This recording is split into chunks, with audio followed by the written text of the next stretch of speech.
Kicking off the list at number 10, dark dining.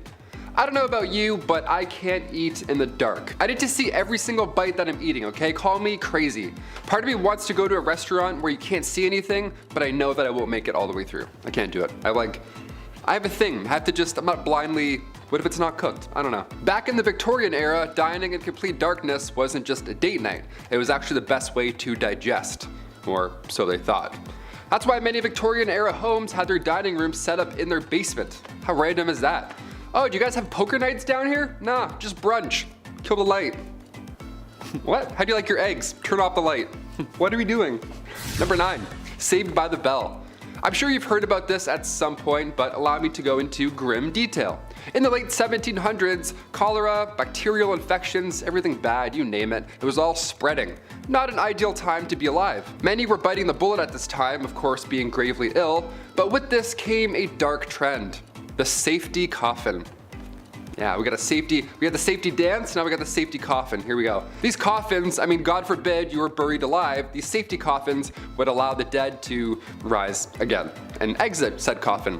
A lot of these coffins have extra comfort on the inside and, of course, a wire. This wire ran through the coffin, through the ground, and attached to a bell on the outside. So if a passerby heard it, one, that would be so scary, but if they heard it, they would know something's up and they would help them out. Folks would get creative with their safety coffins. For example, a man named Robert Robinson from Manchester, he passed in 1791, but he instructed his family and watchmen to open the special door on his casket, revealing a layer of glass. Now, if anybody were to see condensation, he could then be removed. Patent number 81,437 was actually granted to Franz Vester in 1868. It was an improved burial case, a real patent. This was a real coffin. This is crazy. This one had an air inlet, a ladder, and a bell. All three, there you go. The description of the patent says, if too weak to ascend by the ladder, he could ring the bell, giving the desired alarm for help, and thus save himself from premature death by being buried alive. Nice. You thought you died. Psych, climb this ladder. There you go. Good luck getting out. Now you're in an escape room. Enjoy. You only get 2 hints. Like a little walkie-talkie. Hey, how do I get out of the coffin in room B? Number 8, No Air. Now that song's gonna be stuck in your head. Jordan Sparks, a classic. Since we're on the topic of safety coffins, I had to include one more. Maybe 2 more, I'll never tell. This one is fascinating. The science involved here was honestly impressive. There was the classic wire and bell method, but the more sick people got, the more creative they had to become. Like for example, patent number 268,693, John Crichbaum's device for indicating life in buried persons. Yeah, an 1882 classic, we love this. We got the iPod Nano, they got the device O Life. Nice. Upon first glance, you may think this is some type of medieval punishment, whatever, but really this device detects movement whilst providing much needed air. Now you obviously can't have a hole in the ground or else rats will make your real demise much worse than suffocating, right? So John's device here, as per the disclosure details, is that if the person buried should come to life, a motion of his hands will turn the branches of the T-shaped pipe upon or near which his hands are placed. A marked scale on the side of the top indicates movement of the T, and air will then passively come down the pipe. Once sufficient time has passed to assure the person is dead, the device can be removed. Yeah, imagine waking up with this in your hands. I wouldn't be calm enough to turn it and then breathe in a passive amount of air. No way. There's nothing passive about waking up in a coffin. Number 7, grave designs. Graves, but make them cool, you know? Customize your own pit in the ground. That's fun, that's grim. In the late 1700s, cholera, bacterial infections, pretty much anything floating around your mouth and eyes, it was spreading and it was bad. Not a good thing to ingest. Not an ideal time in history. Many were biting the bullet at this time, of course being gravely ill. But with this came a dark, new, fun trend. Yeah, here we go. The safety coffin. Yeah, let's make your own coffin, DIY. These coffins, God forbid, you were buried alive, while these safety coffins would allow the dead to rise again. Yeah, some Tony Stark guy in the back's like, if you push this, the body will pop back out and come to life. It's like, really? A lot of these coffins were built with extra comfort on the inside and of course a wire, the safety backup wire. This wire ran through the coffin, through the ground, and attached to a bell on the outside on the ground. So if somebody was walking by and they heard a bell ringing beside a gravestone, first of all, it's haunting, well, they know something's up and they can get them out. But folks would get creative with their safety coffins. They would ask the inventor to make them crazy things, like a man named Robert Robinson from Manchester. He had some odd requests. He passed away in 1791, but he instructed his family and watchmen to open this special door on his coffin after he passed. This special door would reveal a layer of glass. Yeah, so if anybody saw any condensation, well, you know he's still alive and get him out. Only he wasn't alive. And now we just have the world's scariest exhibit, just a real life dead man. Let's close that back up forever. I don't want a glass coffin, that's disgusting. Number 6, rat catcher. I mean, obviously you know what's gonna happen with the name the rat catcher. It's gonna make a lot of you out there squirm in your seats, and I apologize in advance. Hit that thumbs up, you know, let's even out the energy. Rats in Victorian England, they were a massive problem. They were everywhere. Every nook and cranny of your home probably had a dirty, fat rat just sitting there with its weird teeth looking at you. From the basement to the pipes, everywhere. It was literally a big problem. There's even an account of them spilling over from royal parks. So imagine that. So of course there's a problem. So of course where there's a problem, there's now a job, right? Someone's got to do something about it. Rat catchers were pretty famous throughout the Victorian era.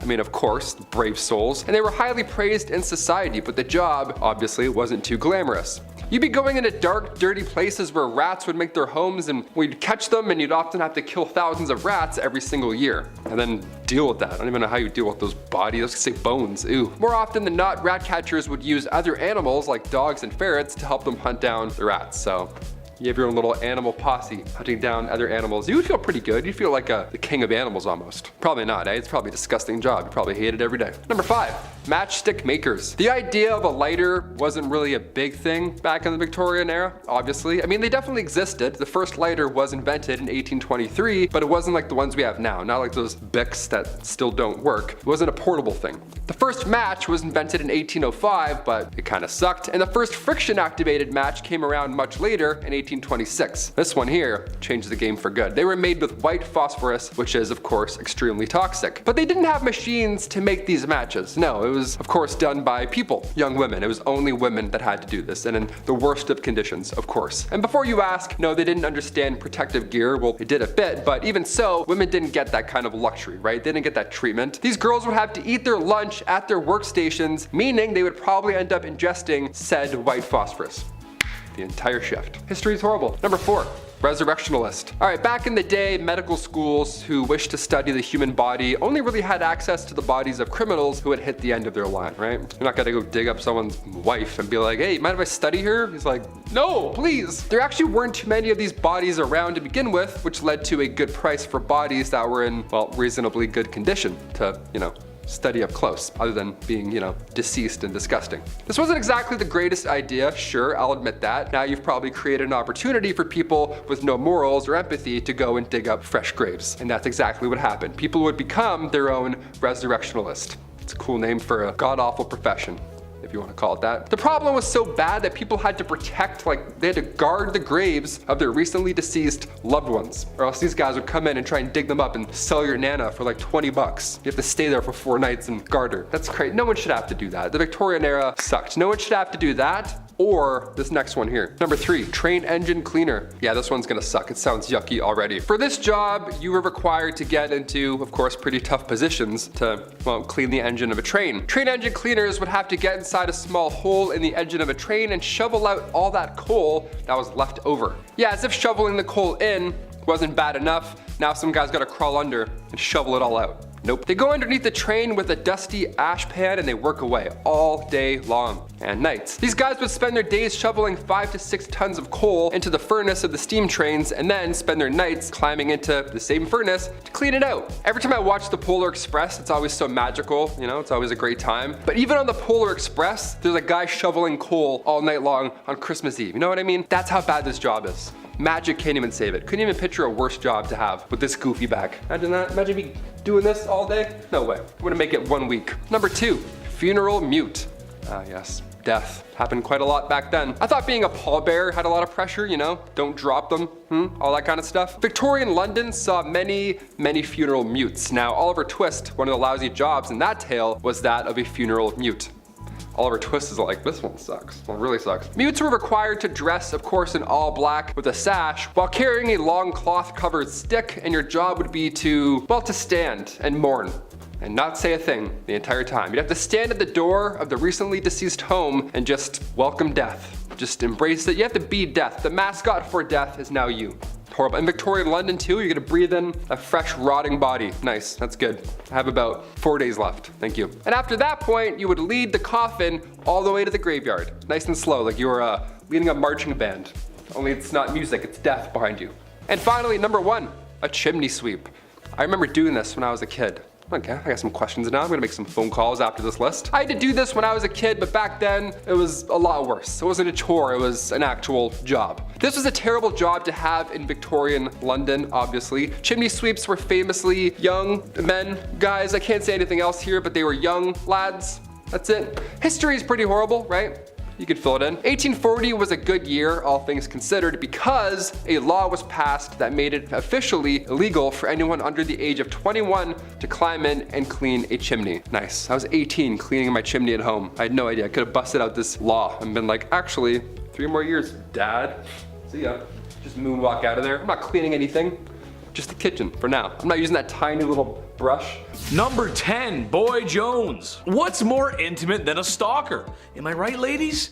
If there's one thing women have loved throughout history, it's having every second of their privacy being watched by some creepy man, right? No. I can only imagine it's been worse since the dawn of smartphones and social media. That must be horrible. Well, as it turns out, there were some real creepwads in the Victorian era too. The Boy Jones was a stalker of Queen Victoria who on multiple occasions snuck his way into Buckingham Palace, one time escaping with a pair of the Queen's underwear. What? Arrested multiple times but still somehow found his way back to the palace. But what they should have done was swap the Queen's underwear for a pair of mine after a shift in the garden center I used to work at. Oh yeah, nobody's coming for you after sniffing those bad boys. Oh! Number 9, Graceful Words. This was a time when ladies were supposed to be ladies, and that means manners are on the table and elbows are off. Dresses were worn to not show ankles, God forbid an ankle or wrist bust out. I think more importantly, however, or rather unusual that is that women were expected to talk a certain way.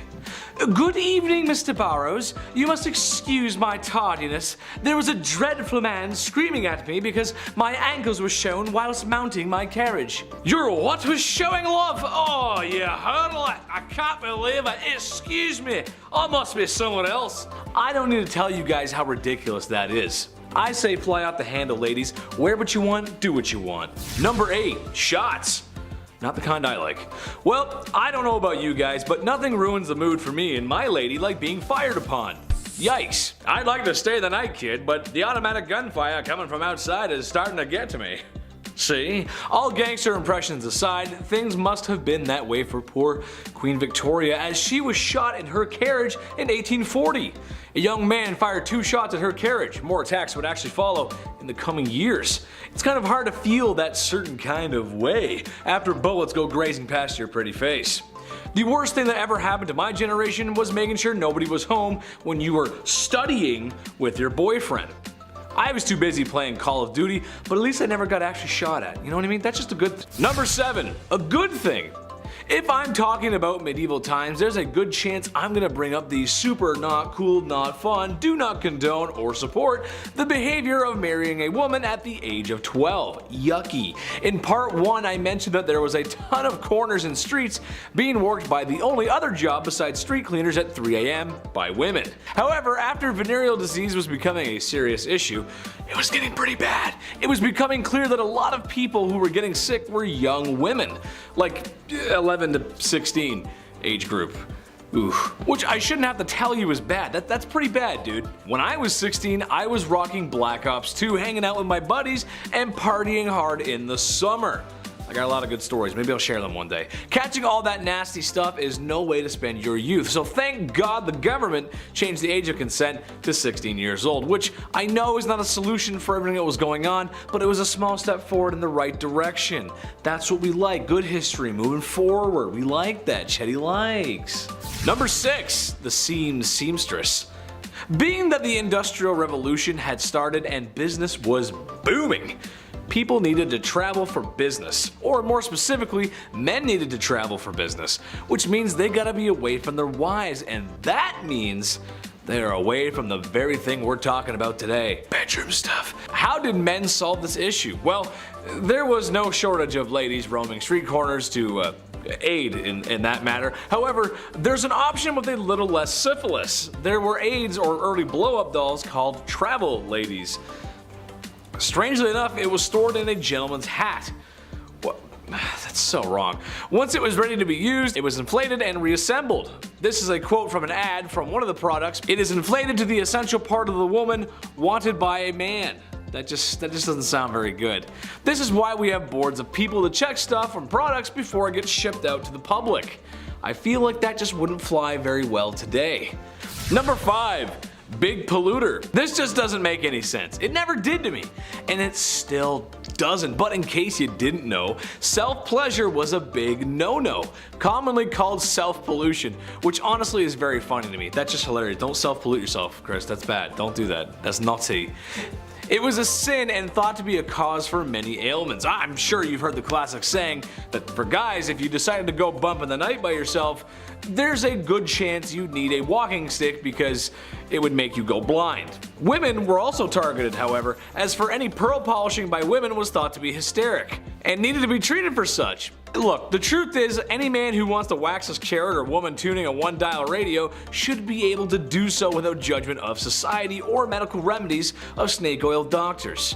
Love yourself, love everybody else, and just as long as the bedroom door's closed, you're good. Just don't do it in public, you're good. Number 4, shake and bake. I'm something of a scientist myself, but that doesn't mean I know everything, and if you actually need to learn something about health and safety, take it from a professional, not a second-rate John Candy. However, when coming across this fact, I just had to share it, because with my medical knowledge, this just doesn't sound right. Alright, so kids, we know how they're made. I don't need to go into detail for that. However, there was this idea back in the Victorian days that if a woman danced shortly after doing what mommy and daddies do, then there was a chance that her pregnancy just wouldn't happen. Or perhaps more commonly after riding a horse. Same idea. Okay. Which is frankly horse. I mean, come on. My mom always told me when she was baking that I had to be quiet and stop running around the house or the cake she was baking wouldn't rise. Well, they always did. I love chocolate cake. I mean, really, I do. I'm starting to wonder if there's a connection here. I was a rowdy kid. Number 3, the Kensington system. Poor Queen Victoria. I know this is kind of a stretch, but it relates back to the whole mistreating women thing. But basically, it was something implemented in order to control the young royal, make her dependent on her mother, whom she was not allowed to be without. Basically, modern day strict parents. Now, all the kids watching right now, or all the kids who've grown up, how well did that parenting work? Let us know in the comments. I'm willing to bet it created a little bit of a divide between parent and child. Am I right? That's exactly what happened with Queen Victoria. Shouldn't be surprised, really. Being a parent is tough. I get that, but squeeze too hard and the sand falls through the cracks of your hand. Victoria wasn't even allowed an hour to herself, and I don't care who you are, no matter how charismatic or bubbly. Everybody needs some alone time. Number 2, a healthy breakfast. Okay, not Victorian London, but this is just too funny not to mention, and it's around the same time period, very close.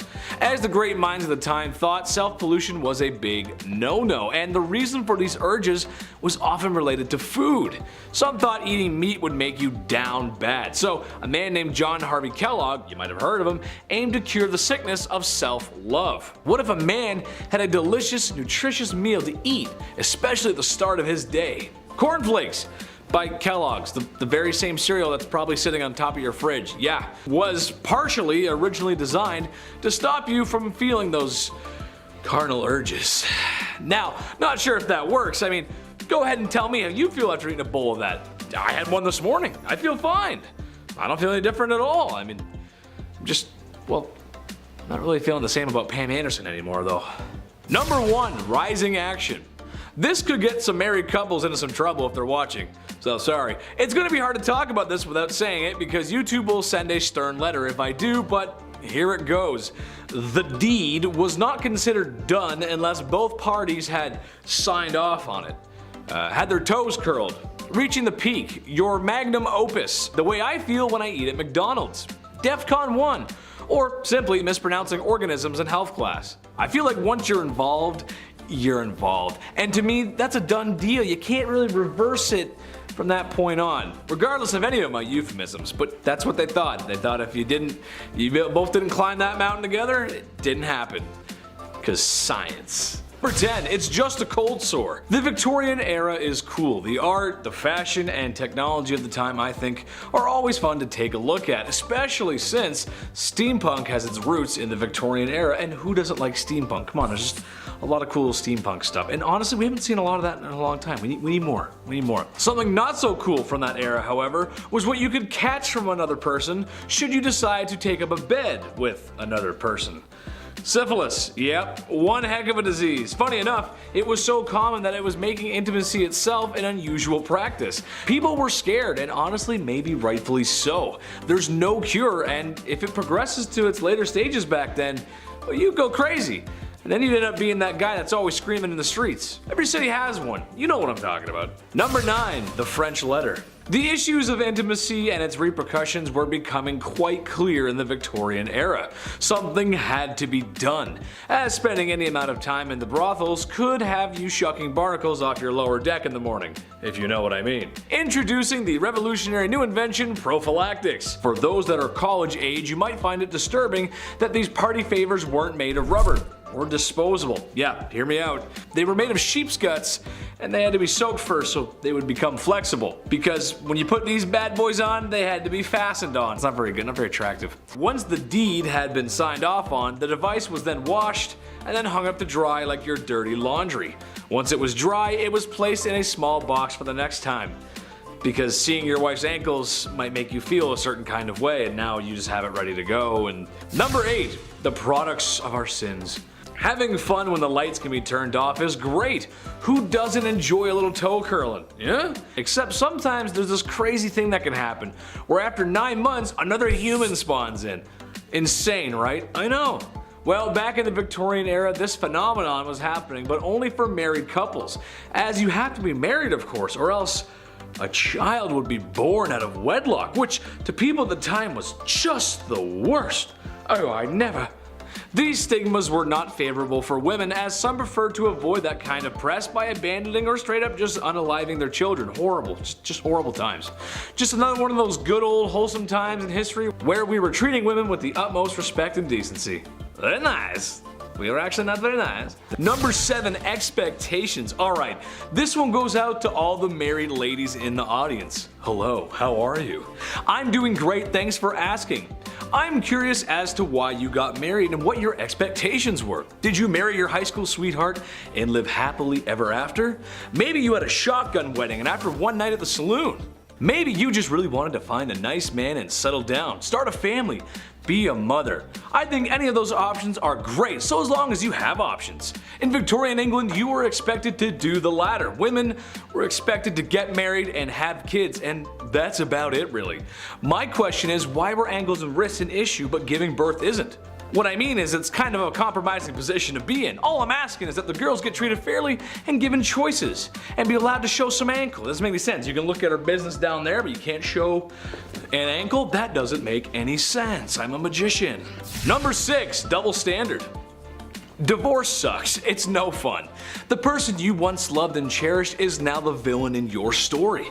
I love McDonald's, and I don't ever want them to be the villain in my story. I love you guys.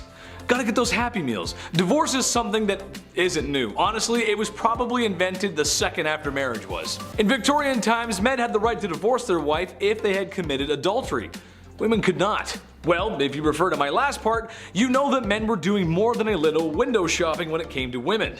When men left town for business, they would have hired the services of a woman who patrolled the streets at night. No, I'm not talking about Batwoman either. So men can divorce women if they dare to do what they did on a regular basis. Yeah, that's totally fair. That's good. Equal. Absolutely. Yeah. Number 5, Emo Girl. All the Forever Alone people, raise your hand. Let me hear you roar XD.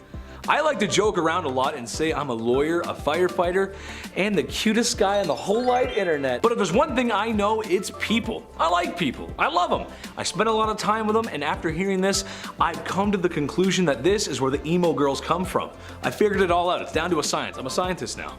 Do you ever get that feeling in your tummy on Valentine's Day because you know it's going to be another one alone? And you'll be forced to be on your own, and that means sad music and crying in your room. Same, it's Drake's Marvin room for me. Well, single women in Victorian times had similar issues. Since women were expected to marry and have kids, single women who were also forever alone were pitied by society, which I argue is just way worse. No one wants to be pitied. Ugh. Number 4, gold diggers. She take my money when I'm in need. She driving. Okay, anyway, back to the actual content. Well, not exactly. While today in a place like sunny California, you might see an older man with a woman who's half his age. Maybe he's driving a nice car, or she's got on the very best and latest from Louis Vuitton. Stylish, yeah. Most of us think some thoughts about what we might think is going on there. We can kind of be judgmental sometimes when we see things like that. However, looking through a lens of 2022 to Victorian times might make the women of Victorian times appear to be gold diggers, but in reality, it was because all of their financials were tied to their husbands, legally too. Which, if you can imagine, that system didn't work too well. What if your husband is broke? What if your husband is running amok with sultry lasses on the street corners? Like I said before, no divorce, but even if she could leave him easily, supporting herself afterwards was going to be an issue, especially financially. Number 3, birth factory. Just pump them out. The faster the better. Quantity over quality. Just get them out. The use of birth control, as you can tell, was not a common practice. Anyone who's over the age of 25, ask your grandparents how many brothers and sisters they have. I'm willing to bet it's in the 6 to 8 range. Let me know in the comments below, I'm curious. A trend that would continue for a few decades after. Education is important, and I'll get to that in my next part.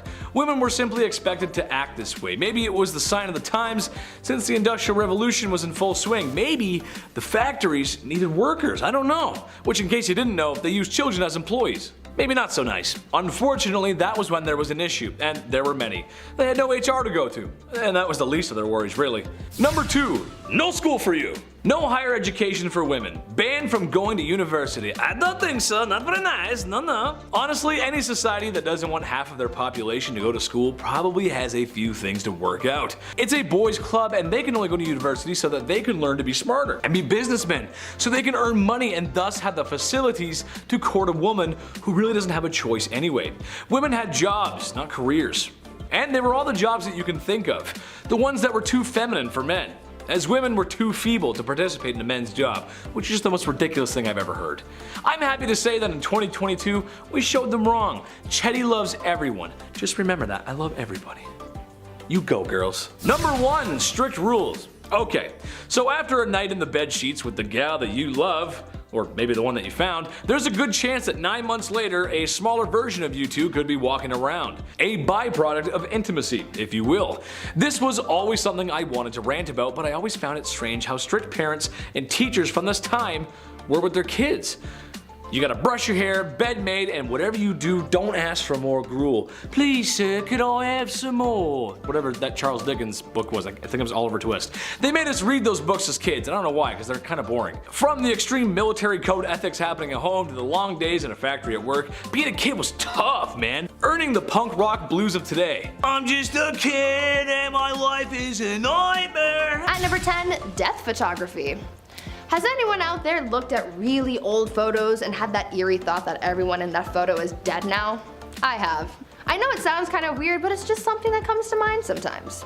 Back in the Victorian era though, they really had that thought because death photography became a trend at the time. Back then, people were dropping like flies. They dealt with a lot of illnesses like measles, scarlet fever, diphtheria, rubella, typhus, and cholera. Death was all around them, but with the rise of photography, this became a new way of keeping a memento of their loved one who passed away. Before this, they would keep locks of hair and other items from their loved ones, but once they got access to cameras, families started posing with their dead relatives. literally. Families would often keep the bodies of their dead loved one in the house for days after their passing in order to have that mourning period, but soon they started staging photo shoots with the remains of their relatives, posing them and dressing them up to make it look like they're still alive. Family members would take pictures with the deceased to have one last family portrait before burying their loved one. It's kind of heartwarming in a way, but also really creepy. At number 9, emigration. During the Victorian era, there was unfortunately a lot of orphan children living in the streets of London. It became a pretty big problem because of the sheer amount of young people without homes or families. It was estimated that around 30,000 children were living on the streets in London in 1869. Soon a program was put into place to try and solve this issue, and people started rounding up these orphan kids and shipping them off elsewhere to work in some of the British colonies.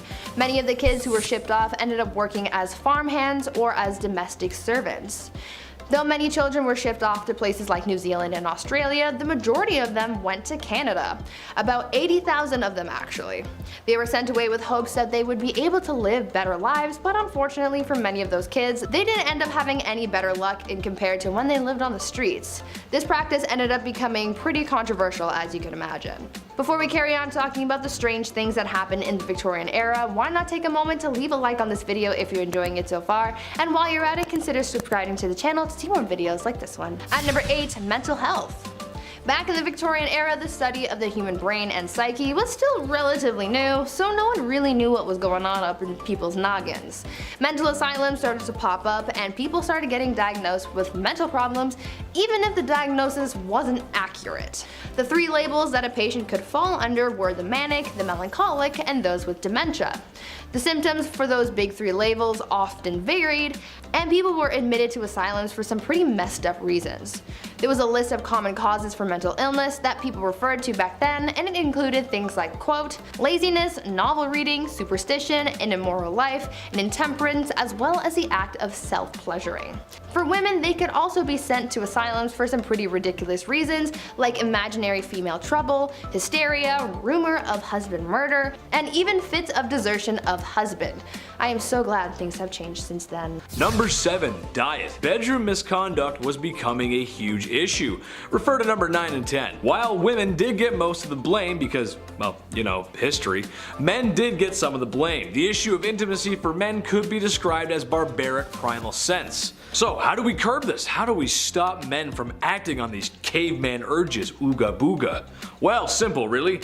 Men just have to stop eating certain foods, as it was thought at the time that food had a link to the misconduct, or rather, the overabundance of bedroom related issues, including mustard, pepper, rich gravy, beer, wine, cider, and tobacco. And if you weren't paying attention, that's basically the diet of every man in Victorian times. Not sure how a jar of finely prepped mustard would get you flustered, but okay, sure.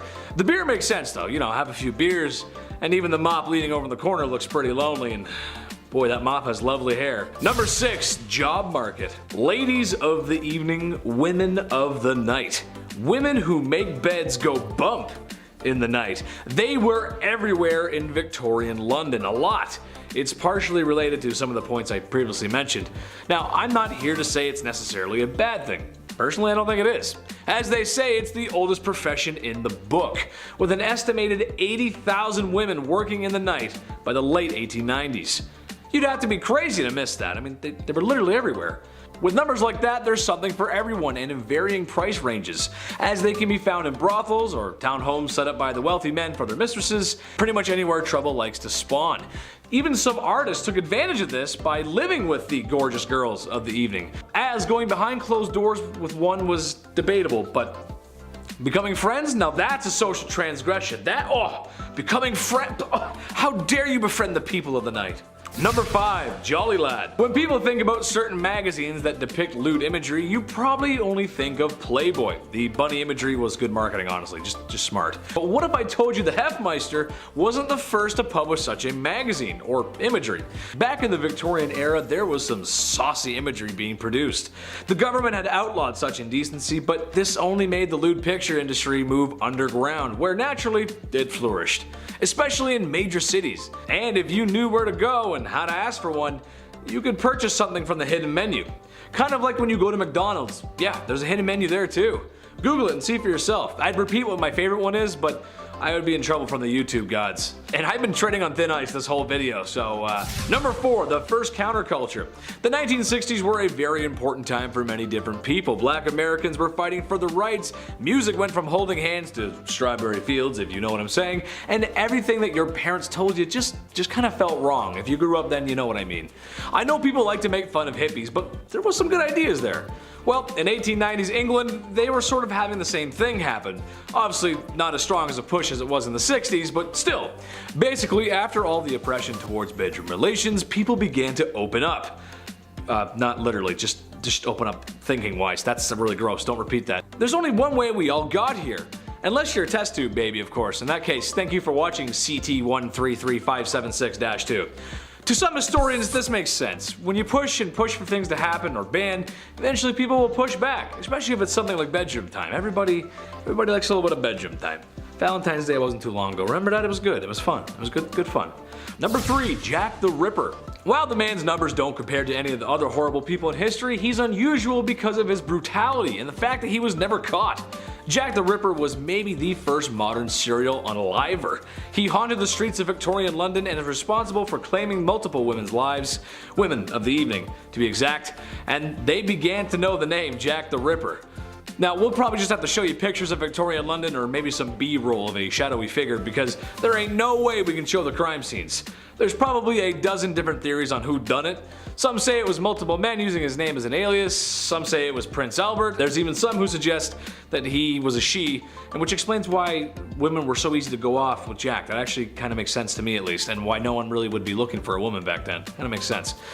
Anyway, be careful out there, ladies. Just be careful. Number 2, Queen Victoria. It seems old Blighty herself may have been a tad more promiscuous than you'd think a royal to be. Well, not with other men, but her husband, who in her diary claims to be the love of her life, which honestly is kind of sweet and romantic. That's nice. One thing that I find interesting, however, is that while lewd images were outlawed, the Queen may have commissioned a painting of herself that was quite risque for the time, to gift to her husband, of course. Hypocrisy much? I say lewd, but it was probably just in her loose-fitting clothes, with maybe like an ankle showing or something.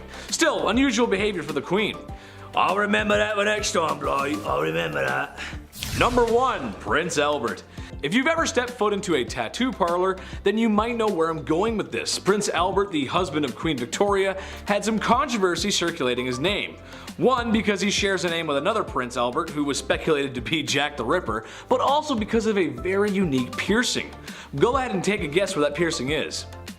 Yeah, I didn't think so. As a man, if your anatomy could be described by an internet comedian using moderately funny euphemisms, then the piercing would go through your German army helmet.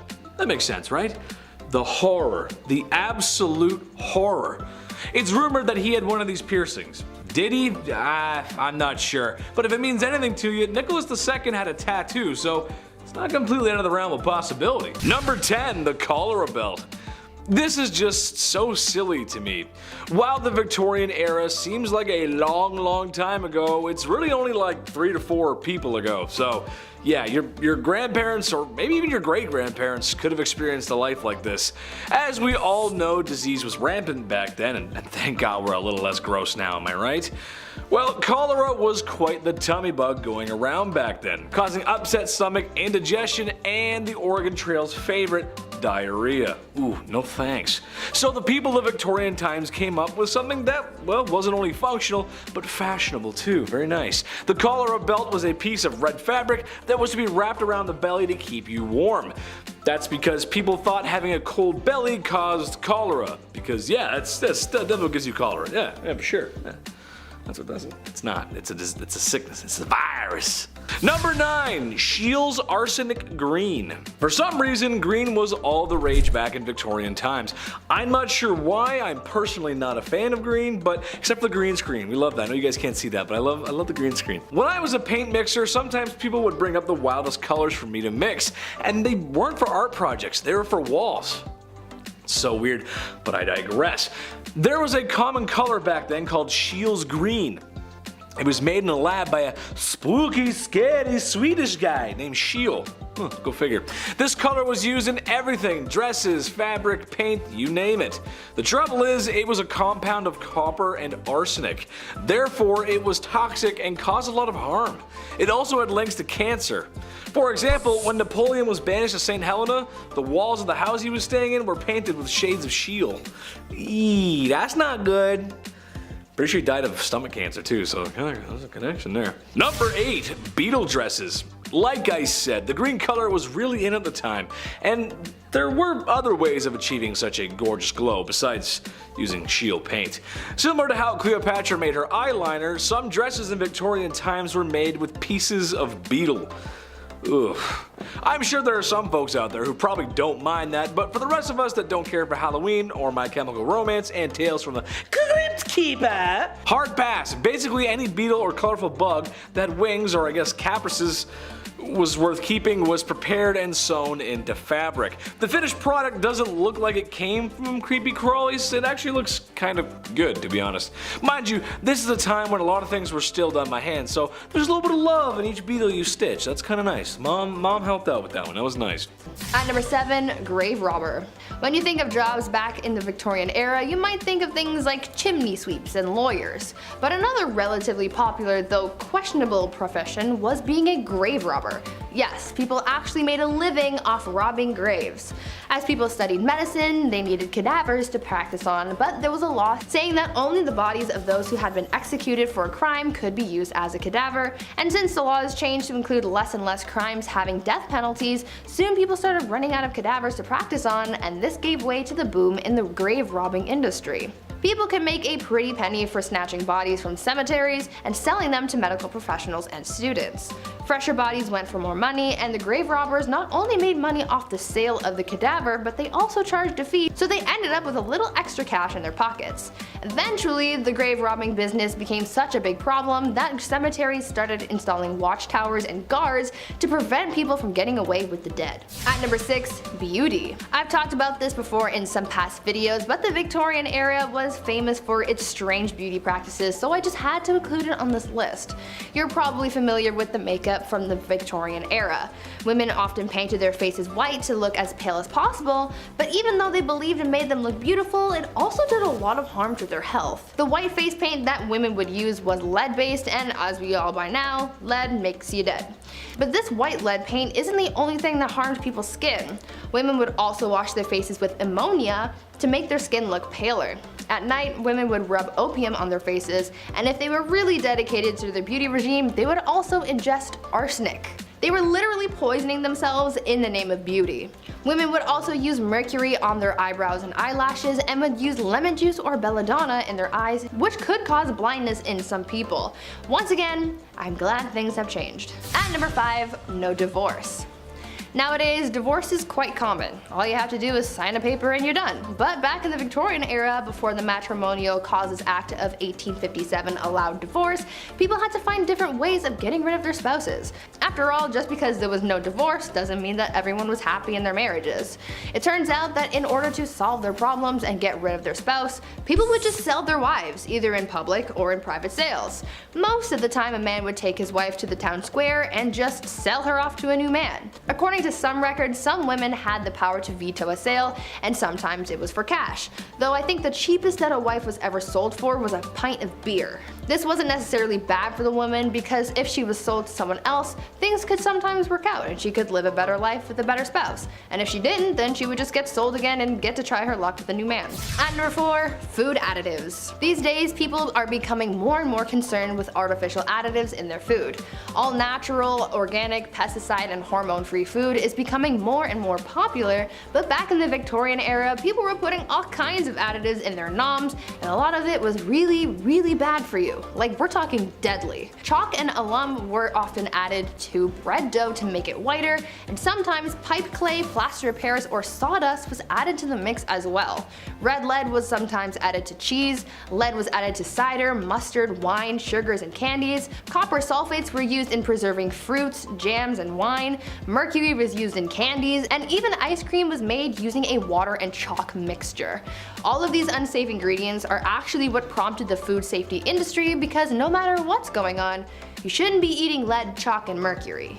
At number 3, corpse medicine. Now earlier I mentioned the whole grave robber industry and how that really took off during the Victorian era, but now let's talk about how they used corpses in their medicine. Back then, some people believed that consuming certain parts of the human body could cure their ailments. I know. Gross, right? One of the more popular medicines back then was a mixture made with human skull and chocolate, and it was believed to cure apoplexy. Back in the Victorian era, medical texts were published describing what parts of the human body could be used to treat specific ailments. One text described mixing the skull of a young woman with treacle to treat epilepsy. Another text says that you could treat paralysis with a candle made of human fat.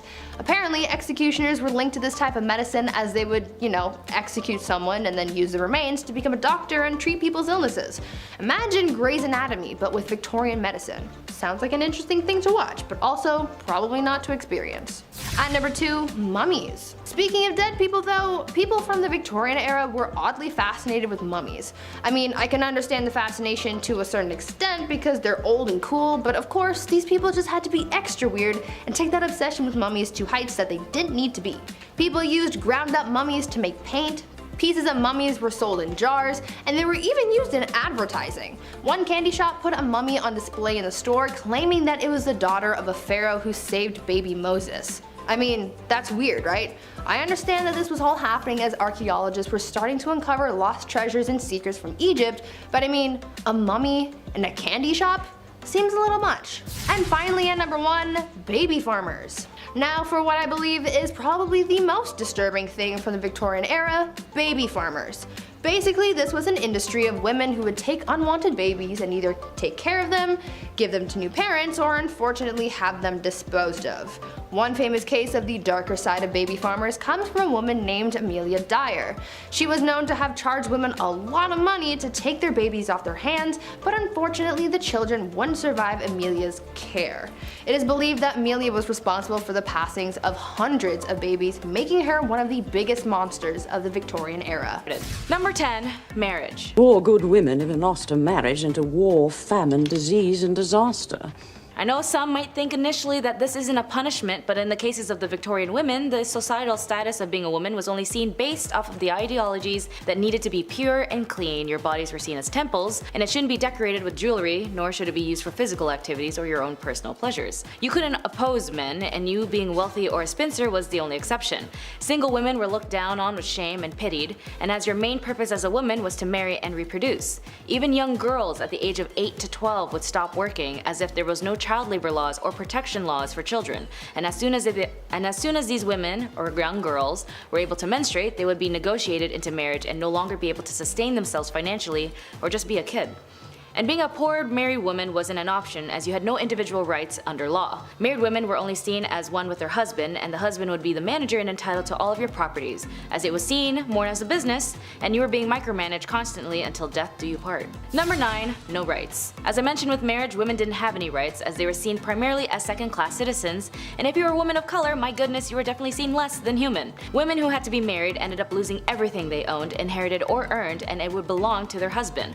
Once a woman married, control of any property she owned as well as any income she received from it passed her husband. Although he could not dispose of it without her consent, her property, her personal property such as money or earnings or investments, and personal belongings such as jewelry passed absolutely into his control. She could not part with them without his consent, and if you were in a loveless marriage or a harmful one, you couldn't divorce your husband. Divorce wasn't even a concept for women to execute without losing their own amenities, even in the court of law until the 1970s, almost 100 years or so later, after the spark of the women's suffrage movement in the mid-late 1800s.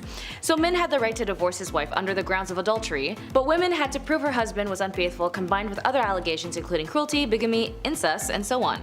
Luckily, in the 1857 Act, divorce did become a bit easier little by little, but again only under the impression that the woman had legal grounds and proof her husband was unfaithful with evidentiary support to back up her claims. And even then, she could finally earn some of her possessions. As for the husbands, if he wanted to divorce his wife, he didn't have to do anything, he could just say it and it would be fine. Number 8, no education. To me, education is extremely important as it was something I learned growing up in my family, that education liberates you to understand yourself, those around you, and the world better.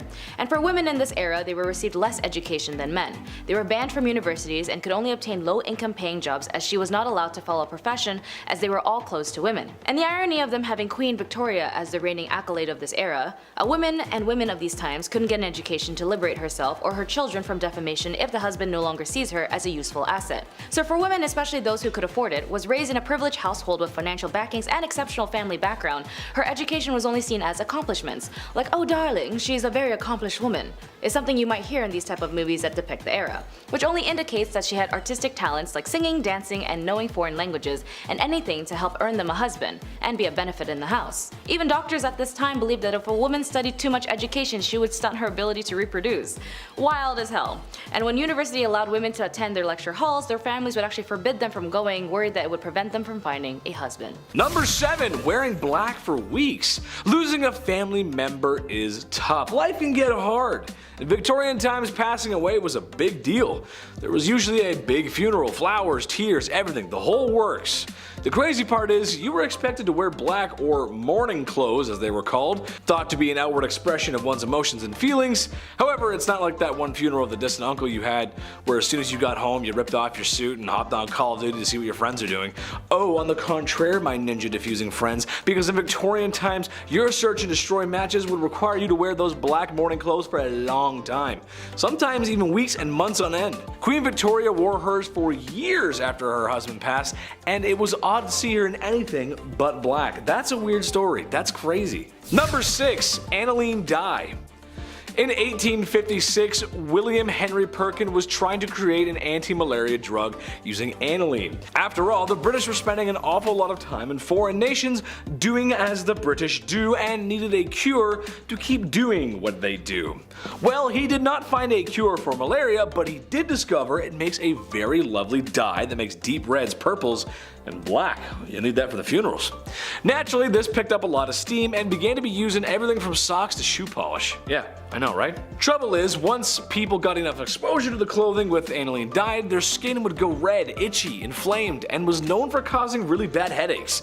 That's because it would absorb to their skin and poison their blood. That sounds pretty actually, I don't want that. Number 5. Zinc Chlorine coats. This one's bad, man, but it was stopped before it became a trend, thank God. Picture this, it's Victorian London and you're but a humble city servant. Your job is to clean the streets. One night it begins to rain, as it is known to do in England. I hear it rains there a lot, I don't know. And the city provides these humble men with coats that have a zinc chloride layer in the fabric. It was supposed to protect against rain and wetness and whatnot. A lot of chemistry in this video, but some might already guess that this was a bad idea. Zinc chloride is not only corrosive, but water soluble. So, after a shift in the rain, a lot of these men came back with really nasty chemical burns. And no, they didn't have emergency showers like in Heisenberg's RV. They didn't have that, or your high school chemistry class. It was really bad. They stopped it immediately, because that's really bad. Number 4. Asbestos Fabrics. Crystal like this, he'll remember these. Picture this, it's 2004. It's Saturday afternoon and your dad just got finished watching an episode of Trucks. Nice. And now you have control over the TV remote. Saturday morning cartoons, here we come. I used to love the Kirby Show, he's one of my favorites. Love that guy. But just before you change the channel, there's a commercial with an old man who looks very concerned. And he says, "Have you been affected by mesothelioma and or because of exposure to asbestos? Then you may be qualified for compensation." I believe it went something like that. Maybe I should call Saul Goodman. Where's he when you need him? All jokes aside, those commercials were not joking. They weren't joking around at all because it's been known asbestos was very harmful for a long time. So yeah, it was pretty bad. Victorian times were no different. Mostly used in things to protect from heat or fire, and while it did do the job somewhat, it was very harmful for the lungs.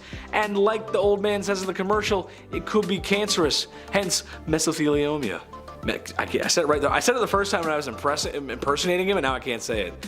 Mesothelioma. There it is, mesothelioma. Number 3, Radium Makeup. Okay, sure.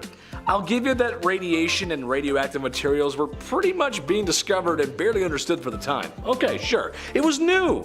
Look at Madame Curie. Tragic story there. So when the very interesting radium was discovered, it got thrown into everything because, yeah, why not? Radium makeup, radium watches, you name it, radium was in it. While at first exposure to radium, you'd be fine, not too much to worry about. However, after years of direct physical contact on the skin, Yikes, there's going to be a problem. It's radioactive. It's the reason why you shouldn't get too many X-rays. Not that it's radium, I'm just saying radiation in general is not good for you. Not much to explain this one except it was used and manufactured in women's makeup and they used it, and I'm sorry, that's just rough. Number 2, Mercury Hats. Mercury was nothing new in the medical field in Victorian times. It had been used in ancient China for a long time before that.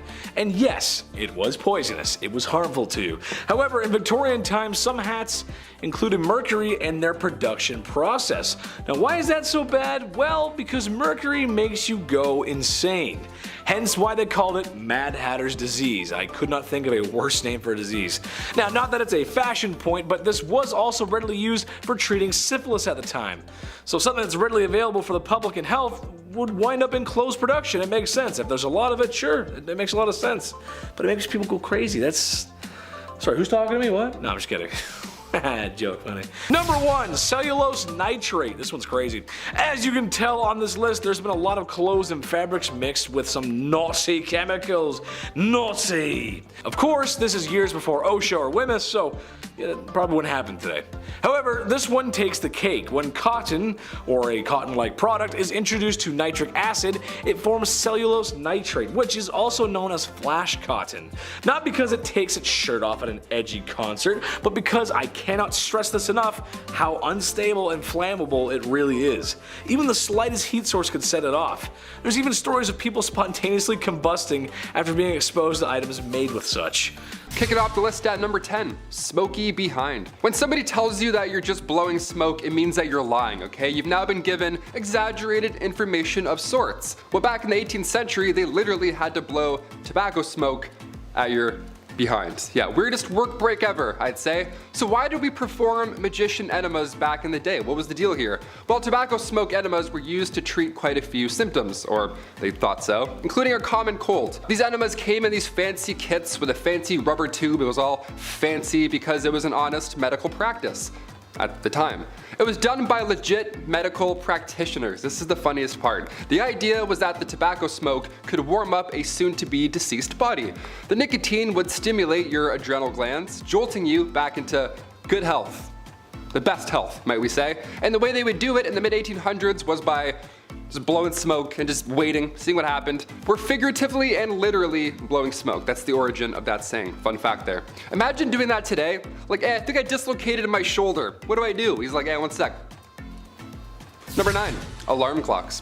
While the medical world was one threat in Victorian times, apparently so was the technological side. Who knew? We obviously didn't have reliable alarm clocks back in the 1800s, obviously, but we did have jobs. So in order to get up on time, lamplighters or knockers would come by and tip you off. Yeah, they would just yell in your window and just alarm. That's how you'd wake up. A man would yell into your window and smack you with a stick. Legend has it, a young man named Sam Wardell, he got a little creative with his wake-up calls. He needed more than a lamplighter at 5 a.m., so he would Tony Stark this alarm clock gadget. He would use wires, a bunch of stones, all that unsafe stuff. Then at a certain time, stones would fall to the ground, of course waking him up, and presumably everyone else in the building. That would be alarming. Well, Christmas Eve 1885, tragedy unfolded. A few friends had come over for a holiday visit, so Sam had to move some furniture around, rightfully so, to make room for, windmills and breakdancing, whatever they did in Victorian Christmas times. The next morning, he forgot to put things back in the small apartment, and the obvious happened. The rocks then fell on him while he was asleep. Yeah, that probably doesn't feel too good. I thought iPhone alarms were jarring. I take back everything I've ever said. Number 8, relaxative.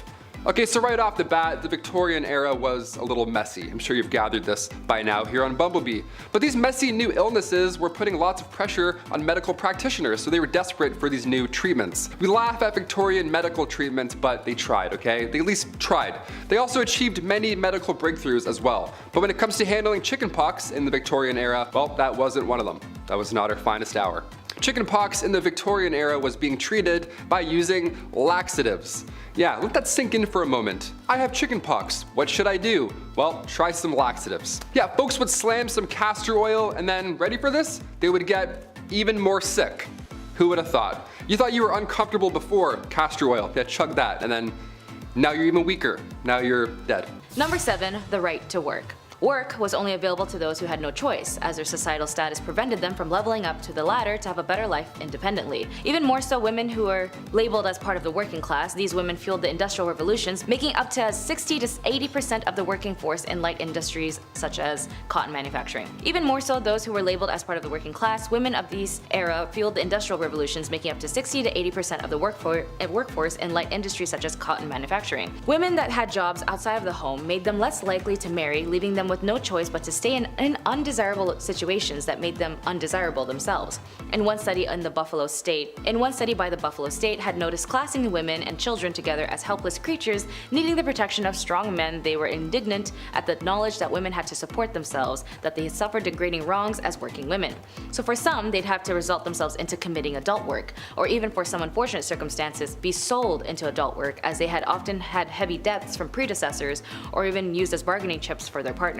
Poor women were not regarded as the Victorian society, as they could not fight back, as men had captured these women, straight up kidnapping them and kept them at their house. Differences in societal classes led to some women being ignored and unacknowledged in society for economic reasons and for the pleasures of some men. Women of the night had no exits of this profession and were stuck in this life, and they would be beaten, tormented, as this was obviously shamed on, as well as being arrested, which would lead us to number 6. Number 6, women who were in prison. In some revolutionary standpoints, being in prison might make you look like a hero or a villain, as it depends on what you were doing or what you stood for. For the Victorian era, women who had been the most vocal at this time for a multitude of things like women's rights, the women who were caught in the act of selling their bodies in order to obtain financial means would be arrested and sent to prison. But even women who were not adult workers would be arrested. Women who had premarital pregnancies, truancies, or adultery, or kept bad company would also be arrested. They would be sent to prisons or reformatories, as for women of these times, a small step off of the Victorian pedestal made for a long fall. Women sent to prison in the Victorian England were subjected to regimes whose project was to enforce idealized femininity. This individualized treatment aimed at more regeneration than discipline, and was administered by an entirely female staff aided by middle-class philanthropic lady visitors. Considering women were placed only into two categories, being a wife and a mother, the reality is that they lived in a world that discriminated heavily against them. Due to their superior physical strength, men considered themselves the dominant sex and sought to keep women subdued for as long as they could. Number 5, prison life. Being accused of being an idle and disorderly woman seems like a very vague and inconvenient statement today, as it holds no worthy of prosecution, but for these women of these times, you would definitely go to jail for that. These roughly defined offenses were common charges against women in the 18th century. At least in some records of the names of these women have survived, there are 2 on the list who are silently identified, only known as an unknown woman, cannot give any account of herself, and the other being accused of being a vagrant and an idiot. Which, of course, being an idiot isn't a crime unless you're doing something idiotic that hurts another person. Then yeah, I guess being an idiot is a crime. It is possible that up to 2/3 of prisoners in the House of Corrections, like the one at the prison called the Wakefield House of Correction, were female. Beating hemp was the usual form of hard labor, as well as if the women refused to comply or being able to commit to tasks, whipping and beatings were also a commonplace, particularly to those who convicted of vagrancy, lewd conduct, and night walking. Number 4, domestic harm. This is sort of stemming back to the whole marriage thing in number 10, as it basically ties in on how horrible life was being a woman in the Victorian era, or just being a woman in general in any historical time. With these sacrifices and determinations of these women, as they ensured the women like me were able to gain access slowly but surely to equal rights, but sadly when it comes to marriage for some of these women, they're also at risk of being in harmful relationships that were extremely normalized at the time. Violence against women and the lack of protection was common, as there were no laws for the physical violations they had to endure. After all, when you got married, everything you owned belonged to your husband, and so did your body, with or without consent. Domestic violence was an issue that captivated the Victorian imagination due to the unprecedented visibility that domestic harm began to receive in the press and the emergence of an ongoing debate during the 1840s and the 1850s. Domestic violence was an issue that captivated the Victorian imagination due to the unprecedented visibility that domestic harm began to receive in the press and the emergence of an ongoing debate during the 1840s and 1850s about the domestic harm and other marriage issues that affected women. Like all laws that slowly opened gateways to other clauses, the 1828 Offences Act that targets working class violence helped a cultural shift on the subject, and domestic violence became a topic to the public. Number 3, the angel of the house. Or the angel in the house. When it came to the liberation, it all stemmed with the women's rights groups' fought for equality and over time made strides in attaining rights and privileges. However, many Victorian women endured their husbands' control and even cruelty, including sensual violence, verbal abuse, and economic deprivation. And there's no way out of it as it got worse, as a man named Coventry Patmore published a book called Angel in the House. It consisted of poems and the ideal Victorian marriage, and although it came from a place of grief at the loss of his first wife, the book had suddenly become a staple in women's behaviors in marriages, and then became a standard of their status. A woman's proper role was to love, honor, and obey her husband, as her marriage vows stated. A wife's place in the family hierarchy was secondary to her husband, but far from being considered unimportant. A wife's duty to tend to her husband and properly raise her children were considered crucial cornerstones of social stability by the Victorians. Representations of ideal wives were abundant in Victorian culture, providing women of their role models, and the Victorian ideal of the tirelessly patient, sacrificing wife is what depicted the angel in the house. And for these middle-class women, mimicking the angel in the house gave them more opportunities to find a successful match in marriage. Number 2, the House General. The House General, a term coined in 1861 by Isabella Beeton in her influential manual, Mrs. Beeton's Book of Household Management. Because for women they needed a manual on how to be a good wife, a good woman, and a good so on and so forth, here she explained that the mistress of the house is comparable to the commander of an army or the leader of an enterprise. To run a respectable household and secure the happiness and comfort and well-being of her family, she must perform her duties intellectually and thoroughly. For example, she had to organize, delegate, and instruct her servants, which was not an easy task as many of them were not reliable. Isabella Beeton's upper-class readers may also have a large complement of domestics, a staff requiring supervisions by mistress of the house. Beeton's advised her readers to maintain a housekeeping account book to track spending. She recommends entries and checking the balance monthly, but also keep in mind this is the same lady who told people to put borax in bread to save money. This may not seem like a big punishment for some viewers, but if you were told that you needed a manual to how to live your life so you wouldn't be kicked out of society, that's not something that's a preference today, is it? And number 1, asylum. Now, if you're a woman who was out of the realms and just didn't want to be part of society like everyone else, maybe just suffered a series of mental health issues or even just looked ugly, you might find yourself in an asylum. They had such ridiculous reasons to lock up a woman, as I mentioned in the prison section on this list. From being a vagrant, disorderly, or whatever the case was, you'd go to prison, or even more so, to the asylum. For some families, if they just didn't know what to do with you, they just toss you into the asylum for not being complicit. In an investigation by a very passionate and amazing writer named Nellie Bly, she had experienced firsthand on the field of the mistreatments, the devastating conditions, and harm patients had to endure. In her report published in 1887 and later published in the book 10 Days in the Madhouse, it caused such a sensation it prompted the asylum to implement reforms and shed the light on the significant impact on American culture. Anyways, being a woman was tough as hell in the Victorian era, but with their determination for the right to vote, the women's suffrage movement that enforced lawmakers to ensure them to obtain sustainability today is the reason why there are so many genuinely incredible women who are able to become who they want to be. And it is important to note those who do not know how to look back at where they came from will never get to their destination. So be sure to read up and learn a lot. After all, the answer in our future is laid dormant in our past. Number 10, moving in. I don't know about you guys, but when I think of old Blighty, I think of royal prestige. London and Buckingham Palace. After all, that's what a queen needs. You gotta have a palace. Where's my palace? Although most people think of the queen living in Buckingham Palace, Queen Victoria was the first of the royal family to do so. I'm not royalty, but I wouldn't mind crashing a few days there. Nice big place, servants, probably all you can eat. Man, she had it good. All that's missing is Wi-Fi. Move over, Your Royal Highness, I'm moving in. Just gotta get my collection of Sailor Moon memorabilia. Number 9, Queen Jeans. No, not a nice pair of royal genes, I'm talking about DNA and hereditary genes. I've mentioned a few times on this channel how the royal family may or may not have been inbreeding. Okay, who am I kidding? There was a lot of inbreeding going on. Sisters, brothers, mothers, fathers, cousins, and of course, hey step bro.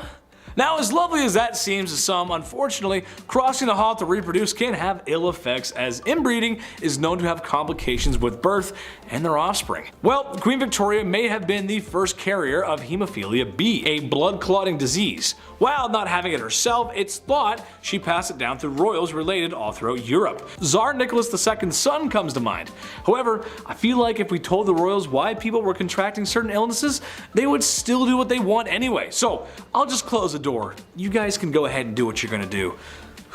Number 8, breaking tradition. For men in Western culture, it has been a long time of bending the knee to propose to the woman that you love, or so wish to swoon. Tammy Lynn, I don't got much, but I know I got this ring I found behind a Chuck E. Cheese.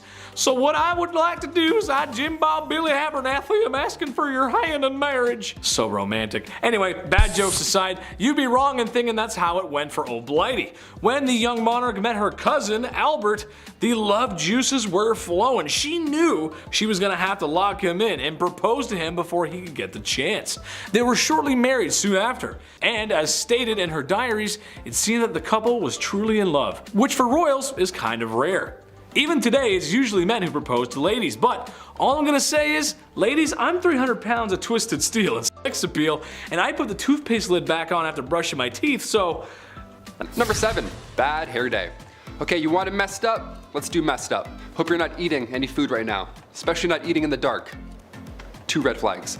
Okay, the Liverpool Daily Post back in 1869 had readers invested on this fateful day. Right on the cover it read, a 30-year-old passed away in the village of Lincolnshire. Now at the time, that's not far off from average life expectancy in the 1800s. But this case was odd. Everyone wanted to read about this. This case was noteworthy. It was important that folks understood what took this young lady's life. Doctors asked the family if they can carry out a post-mortem, and lo and behold, they found a 2-pound solid chunk of hair sitting in her stomach. 2 pounds. Ugh, that's what happened. That's how she met her fate. That's horrible. This ball of hair caused an ulceration of the stomach and ultimately caused her death. The woman's sister did note that over the last dozen years or so, she had casually been eating her own hair. So at this time I say, if you know anybody eating hair, send them this link. It's not a good idea. Cut that out. Stop doing that. Number 6, the Great Famine. Weird time to talk about a famine after the hair incident, but okay, here we go. Back in 1845, a potato crop that a lot of the Irish population relied on was no longer available. This was huge. This is bad history right here. A group of microorganisms wiped them all out, and in result, around 1 million folks died or had to leave. It was draconian law at this point and British ruling that made the exported food hard to reach people. This famine led to Irish independence and anti-union movements. Historical, definitely. Messed up? Absolutely. Number 5, Queen Victoria's name change. Every year on May 24, we set off fireworks, then we have way too many hot dogs. It's the best. We call it Victoria Day, right? It's for sure called Victoria Day, right? Well, back in 1819, Victoria was christened in an almost private ceremony. It was small, obviously. Victoria's uncle only let a few people attend. Like I mentioned in part 1, she had an isolated childhood with the whole Kensington system. That was no way to live. But even the day she was christened, trouble awaited. Her name was Alexandrina Victoria, and at the time, the name Victoria was not regal. It was of French origin, almost an odd name to have at the time, so she was immediately advised to change her name to something more traditional. But as our calendars can definitely confirm, she said, nope, I'm good. Victoria Day. Yeah, it's definitely Victoria Day. Number 4, tattoos. I only have the 1 tattoo, but I've always wanted more. Just not so good with needles, you know? I got my eyebrow pierced and I fainted. It's a fun fact, I have a little scar there. Not great with needles. Some of the designs are so beautiful on tattoos, the amount of pain you all sit through, I'm impressed, honestly, mad respect. The tattoo craze really took off once Queen Victoria's son, the Prince of Wales, he went and visited Jerusalem. And of course he saw copious amounts of body art and was inspired. Inspired, we'll say, yeah. So upon his return, he was all about ink at this point. And the Prince of Wales, well, if he has a sleeve, well then maybe I can have a sleeve, right? What's going on? It wasn't a sleeve, really. It was a cross. The prince got a tattoo of a cross in homage to the Crusades. So if you're gonna try and convince your parents to let you get a tattoo, just, you know, tell them the Prince of Wales did, right? You're just trying to be a royal. Number 3, Gym Day. Believe it or not, there were around 200 gyms across Europe during Victorian times. Yeah, just like 6 good lives. You're like, what's this about? Even Victorian dudes skipped leg day. How great is that, okay? It's not just you. These gyms weren't bright, they weren't open, they weren't well ventilated, they weren't motivating, and definitely not safe. None of those, definitely not. No, Victorian gyms were reserved for the upper class, obviously. Grab your pocket watch and blazer, Ezekiel. We're doing squats today. These machines also were not ideal. They were designed as antiques first rather than their purpose. Also, half of these look like saw traps. Like, are you kidding me? No way I'd bend my arm around any of these devices. No way. All those wooden wheels? No. I'll stay weak and brittle, thank you. Number 2, ghost photography.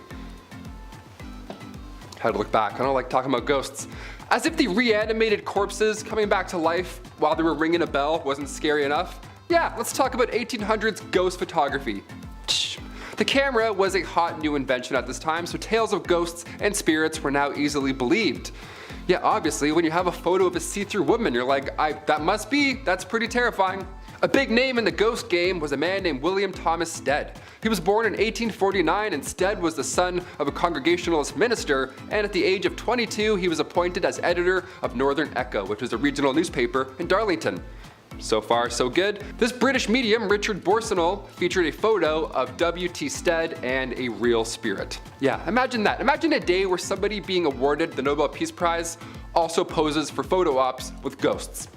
You're like, do we believe all of this or none of this? What's going on? This is so scary. And finally, number 1, music for eternity. Before we wrap up this wild part 2, I had to include perhaps one of the creepiest patents of all time. Patent numero 9,222,059. Yeah, the number is going a little bit higher. This one got me thinking. I wanted to end this video off on this note. I like this idea. Maybe, I don't know yet. Music for eternity systems. Okay, this patent is not from the 1800s, but rather 2015. I know, it's not Victorian, but when else am I gonna talk about this, really? The idea here is that you could stay connected to your loved one by using a solar-powered digital music player. The best part here is the patent details how surviving family members now have the ability to update, revise, and edit stored audio files and programming after burial. Yeah, next Rihanna album, no problem, I got you. There's a speaker in the casket and there's a headphone jack on the tombstone, so we can listen together. And then we can decide if we hate the album. That's creepy. I wouldn't do this. Would you want this? Sound off below if you'd want, big shiny tunes playing for eternity after you die. I would do the Titanic theme song. Just make everyone so sad all the time. Kicking off the list at number 10, a lot of hair. To kick off this wild part 2, I had to include the tale of the woman who ate her own hair. Why did she do it? What happened? How much hair? Well, let's find out. All the questions about to be answered. The Liverpool Daily Post back in 1869 got the attention of those passerbyers with this one. A 30-year-old passed away in the village of Lincolnshire. That's not too far off from the average life expectancy of the 1800s, but this case was a little odd. Something was off about it. So doctors asked the family if they could carry out a post-mortem, and lo and behold, a 2-pound solid chunk of hair was sitting in her stomach. It caused ulcerations of the stomach and ultimately caused her death. What a horrible way to go out. The woman's sister didn't know that over the last dozen years or so, she had been casually eating her own hair. Just one piece every now and then. Ultimately, it added up. If you know anybody that's eating their own hair, pass this on. Send them this video. This sounds rather uncomfortable. Number 9, cat attack. If I have to pick, I would say I'm 100% a dog guy. Cats are cool, don't get me wrong, but this next story freaks me out a bit. Also, I had a cat once and I pulled its tail on it. Hissed at me and scratched me and scared the life out of me. So, dogs for sure.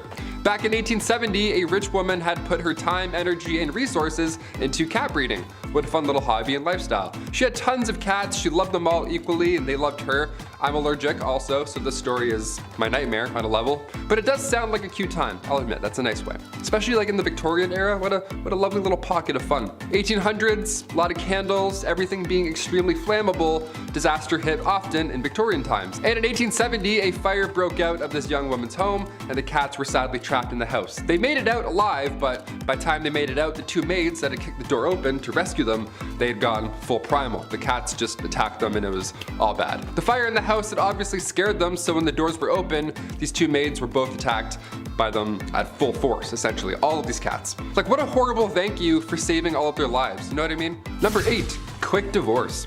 Let's just say the love thing isn't working out, okay? It happens, people change, but now what?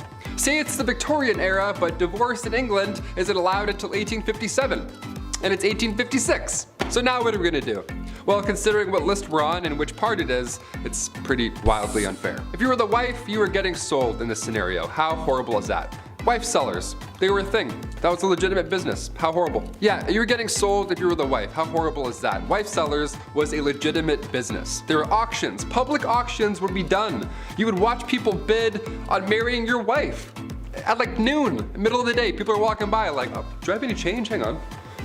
This is insane. One real sale that happened in 1862 was in Selby. The asking price was a beer. The asking price for this person's wife was 1 pint. Sold, just like that. That's crazy. Sold, drank, now I'm married. That's insane. Other times, most of the time, it was a rather expensive exchange. I feel like there are plenty of cases where this would honestly be the ideal scenario. Just get it done in one day, whatever. Peace. See you again. Bye. You're the worst. Number 7. Backed up. Let's say it's the Victorian era and let's say you're constipated, right? It happens, you know? Well, bad ideas will most likely follow, if you didn't already guess that. According to Merck's 1899 medical manual, small amounts of strychnine were prescribed to those who were constipated. Yeah, the strychnos nux vomica was thought to better the gastric functions. Even a small amount of this stuff would attack your respiratory system. You'd contract, you convulse, it's horrible. It would be a painful way to go out. It's much, much worse than being constipated. Any day. I would much rather be constipated than any type of strychnine. Are you kidding me? Number 6, leeches. I grew up with hearing problems. I've been around the block with earaches, ear infections. I had ear tubes numerous times, all that jazz. So I feel really bad for the folks in this next one, okay? I hear you. Pun intended. In the Victorian era, medical practitioners would say to use leeches for your ear infections. That's the number one trick they don't want you to know. There it is. Once they're attached to you, the idea was that they can numb pain while at the same time providing proteins and peptides to its host. So on paper, again, the idea made sense, but the science didn't quite follow, did it? It wasn't entirely hopeless though. Recently in 2004, the FDA reintroduced leeches to the medical world, yeah, because their bite can break up blood clots and induce blood flow. So it's not entirely hopeless. We talked about leech collectors on this channel before, so of course we have to talk about more of the science that they were hoping to achieve with it, right? Also, I worked at a retirement home when I was 16. I thought that job sucked. Imagine being a leech collector? No way. Number 5, cat attacks. If I had to pick, I would of course say I'm 100% a dog person. I'm sorry, I grew up with 2 cats, I'm allergic. I grew up with 2 dogs, not allergic. Dog guy all the way, sorry. Cats are cool, but this next story just totally freaked me out. Back in 1870, this rich woman had put her time, energy, and resources into cat breeding. How lovely is that? She had tons of cats, she loved all of them, and they loved her. Again, I'm allergic, so I'm already sneezing just reading about this story. It was the 1800s, okay? A lot of candles, everything was obviously extremely flammable, and disaster hit often in Victorian times. And in 1870, a fire broke out at this young woman's home. The cats were trapped inside the house. Now, they made it outside, don't freak out or anything, they all made it out, but by the time the 2 maids had kicked the door open to rescue said cats, they had gone full primal. They were afraid, they were freaking out, they were just scratching their way out through anyone and everything. The fire in the house had obviously scared them, so when the doors were open, these 2 maids were both sadly attacked by all of these cats. What a horrible thank you for saving all of their lives. I pulled my cat's tail when I was younger. I learned real quick, never to do that ever again. Number 4, hiccups. Today we have many cures for hiccups. Yeah, you gotta get scared or hold your breath or drink water like while you're doing a handstand. I don't know, everyone's got weird ideas, whatever. But nothing was as dangerous as the Victorian era hiccup cure. Yeah, ready for this one? Don't try it. This one's scarier than a jump scare, that's for sure. In 1899, again, in the good old Merck medical manual, it recommended using chloroform to cure your hiccups. Yeah, just completely damage your entire nervous system and poison your kidneys, for sure. To get rid of hiccups, that's way better. This 19th century anesthetic was not a solution. Never try this. Continue scaring your family and friends. That's definitely the way we handle hiccups now. Number 3, tapeworms.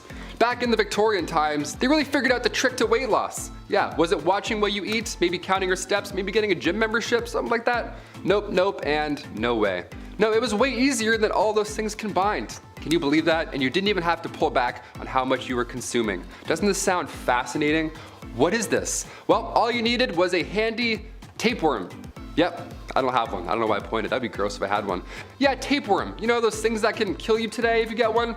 See, the plan was if you eat a tapeworm egg, okay, it will later hatch in your stomach, and at that point you could just eat anything you wanted. Because every time you ate, the tapeworm would also eat, so you could get your snack on while still rocking those Victorian skinny jeans, right? Tapeworm cyst pills, or go for a jog.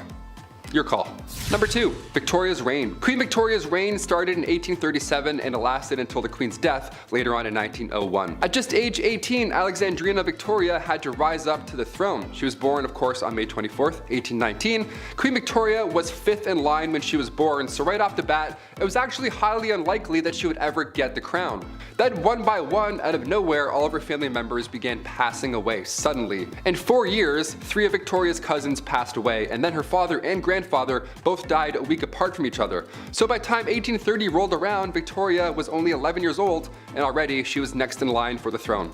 That's how fast it happens. So as if that wasn't already stressful enough, Victoria was brought up under the Kensington system, which if you haven't heard of before, it's pretty awful. Victoria's mother, Duchess Victoria of Kent, she created this Kensington system to control her daughter. She literally isolated the child from mates or family members, anything fun or social, you name it. Her mother did this to keep her pure, of course, to keep her the most pure lady. This system sounds awful. Her mother would monitor her every action, including who she can see or speak to. Victoria only had 2 playmates growing up. That's it. I'm like, hey, me too. She had her half-sister, Princess Fedora of Leamington, and the Duchess attendant Sir John Conroy, his daughter, Victoire. I mean, only 3 friends growing up, that's cruel. She shared a room with her mother until she was finally queen. Yeah, she couldn't walk down the hallway alone at any point. She had to always walk with her mother by her side, even to the washroom. That's crazy. Victoria has reflected on her childhood since, and yeah, she hates John Conroy for manipulating her mother, and she actually refers to him as Demon Incarnate, so that's good. It's a nice nickname. Incarnate? He's a demon. He's the worst. Let's just call him that. And finally, number 1, royal enemies.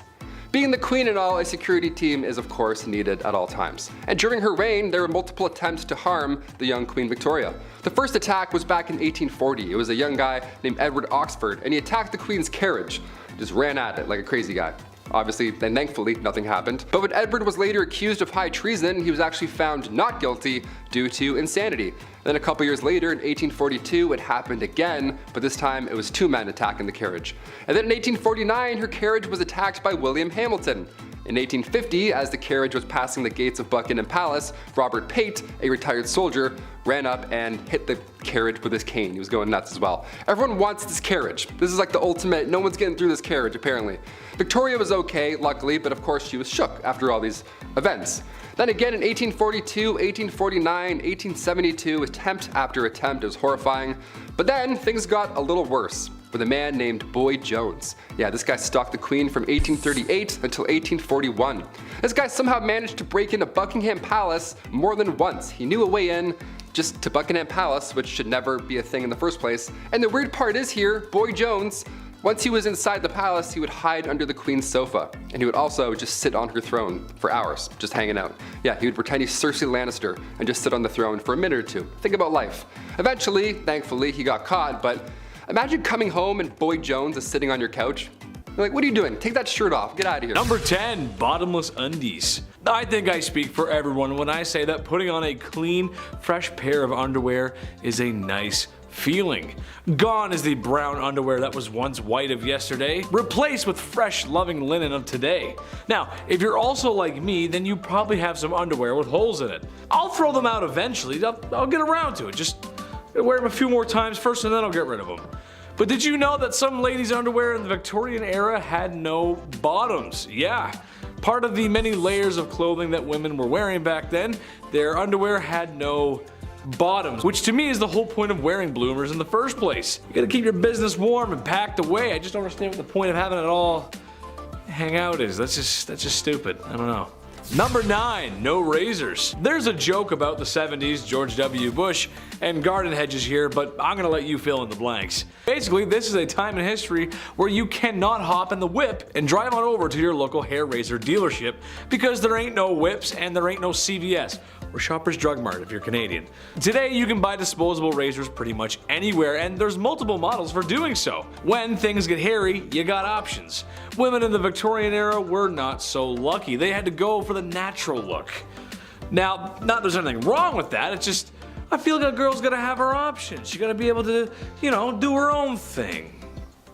Why not? Number 8.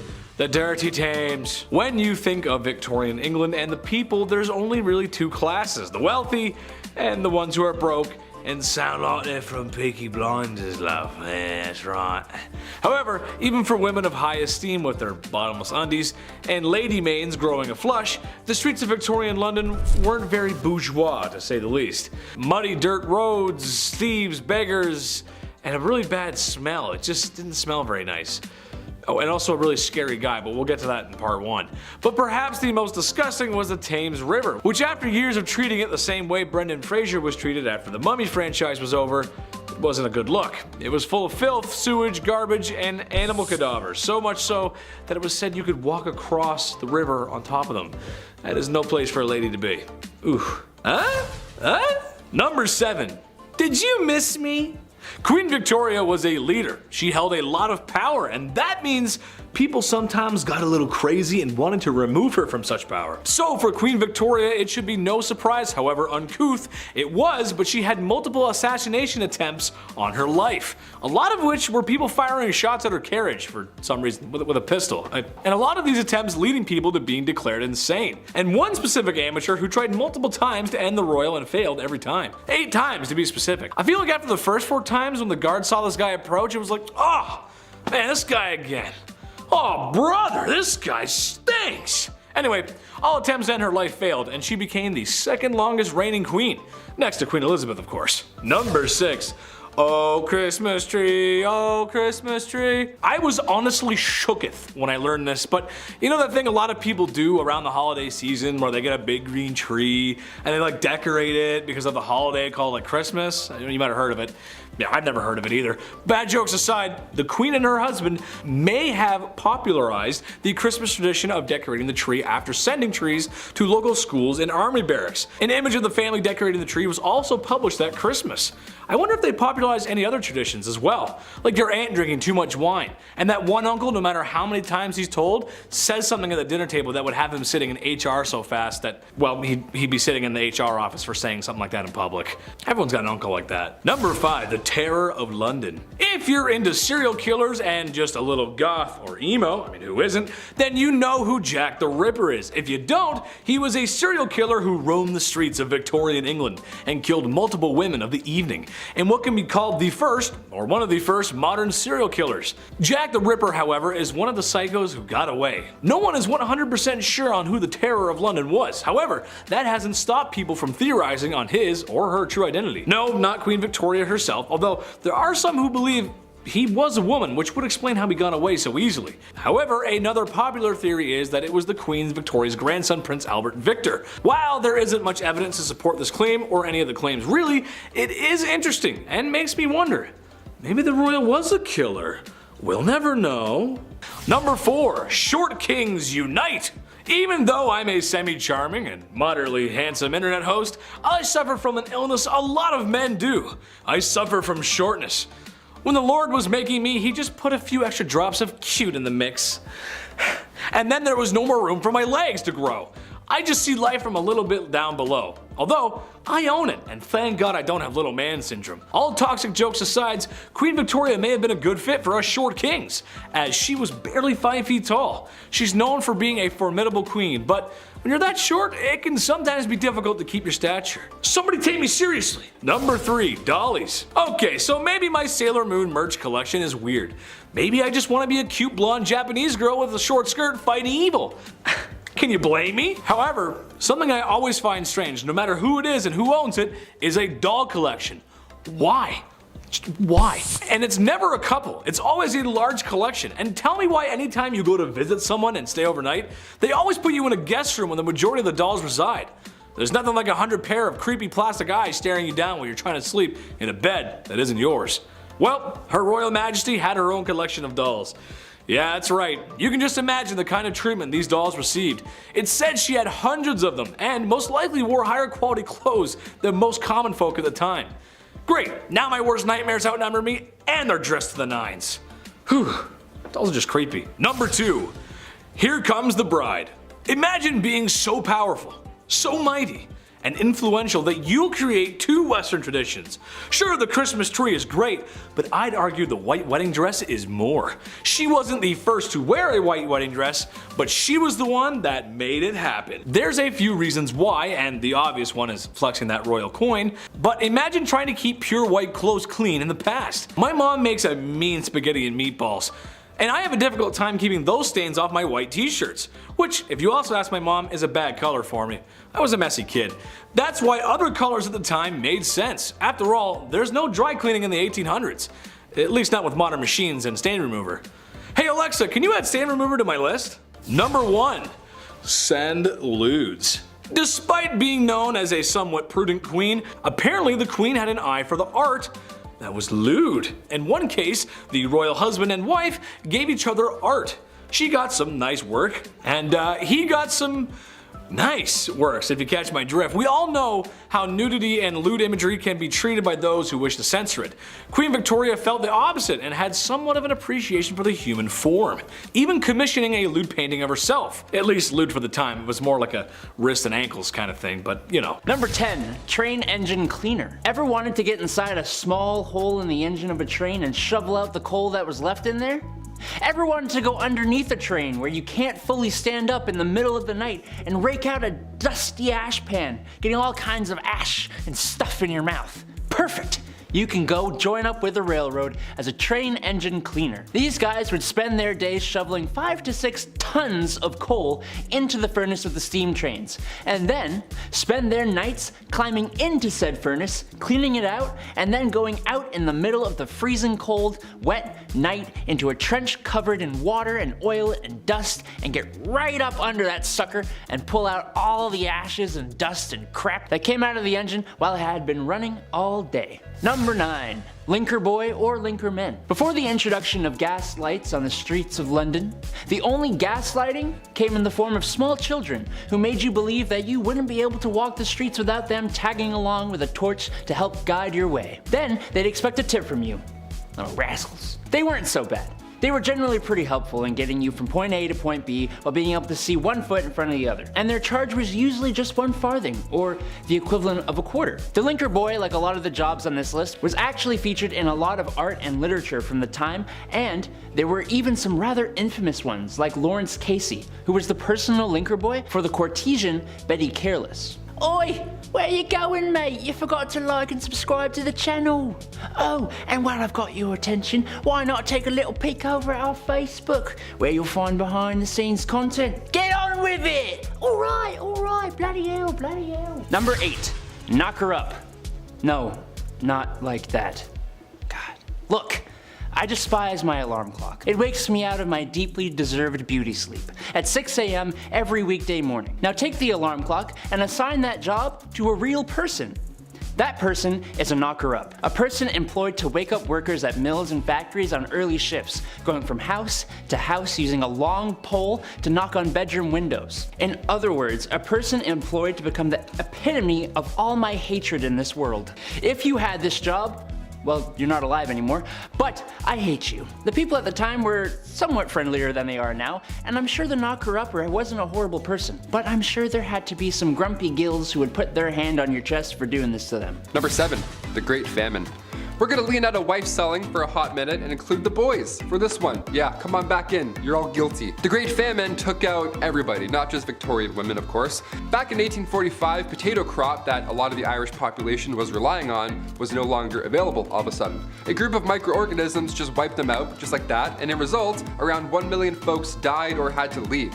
It was draconian law and British ruling that made the exported food hard to reach people that really needed it. So this famine led to Irish independence and anti-union movements. Little fun bit of history I had to include on this one. Number 6, the Brooklyn Theater Stampede. And we're back to absolute horribleness. Here we go. I love the theater. When the pandemic shut down plays, I actually felt pretty sad. I like sitting in full rooms watching a guy in a fake wig monologue about Mozart. Like, that's my ideal Saturday night. That's the best. I don't want that to not be a thing anymore. I love theater. But today we have an obnoxious amount of distractions that can take you out of the experience. Guy's texting, fighting his ex-girlfriend 2 rows ahead of me. I'm trying to watch Joseph in the amazing Technicolor Dreamcoat. I'm like, man, it's not the same anymore. Theater's not the same anymore. Turn off your phone. Throw a tomato at him. It can be distracting. Exit signs can also be pretty distracting. But we need them. We definitely need them. Because in 1876, the Brooklyn Theater caught fire after a single lantern fell over on stage during a performance. This was 1876. Everybody was wearing flammable attire. There aren't emergency exits yet. A fire marshal hadn't come in and counted heads at this point, so it was a disaster. 278 people lost their lives. A monument was put up after the incident. It shook the town. It was absolutely horrible. I read about this and I was like, that's horrible. We got included in. This is a horrible list. Number 5, the hobble skirt. Yeah, so when people can't get out of burning theaters, it's stuff like this to blame. Just from this 1910 headline alone, I'm glad we don't have hobble skirts anymore. The June 12, 1910 headline reads, "The hobble skirt is the latest freak in women's fashions." The latest freak. Skirts that are so tight around the ankle that locomotion is seriously impeded and speed is impossible. Nice. I'll take 2, debit. Doesn't that sound like a bad time? Why would anyone want this? Sounds like you're gonna be late for everything. French designer Paul Poirier made these to free the bust, to free the, have a lot of room in here, whilst shackling the legs. So you in turn you can't move. Just what you need to move around uneven stone roads, I guess. Love the practicality on this one, Paul, thanks. Despite how ridiculous and unsafe the hobble skirt looks and acts, only the wealthy could afford such a thing. Shoot! Oh man, must be nice. I'll just be over here wearing jeans like an idiot. Middle and lower class women wore skirts with slits or buttons so they could, actually walk around. Yeah, what fools. Oh, sorry, you want a button? I don't speak broke, sweetie.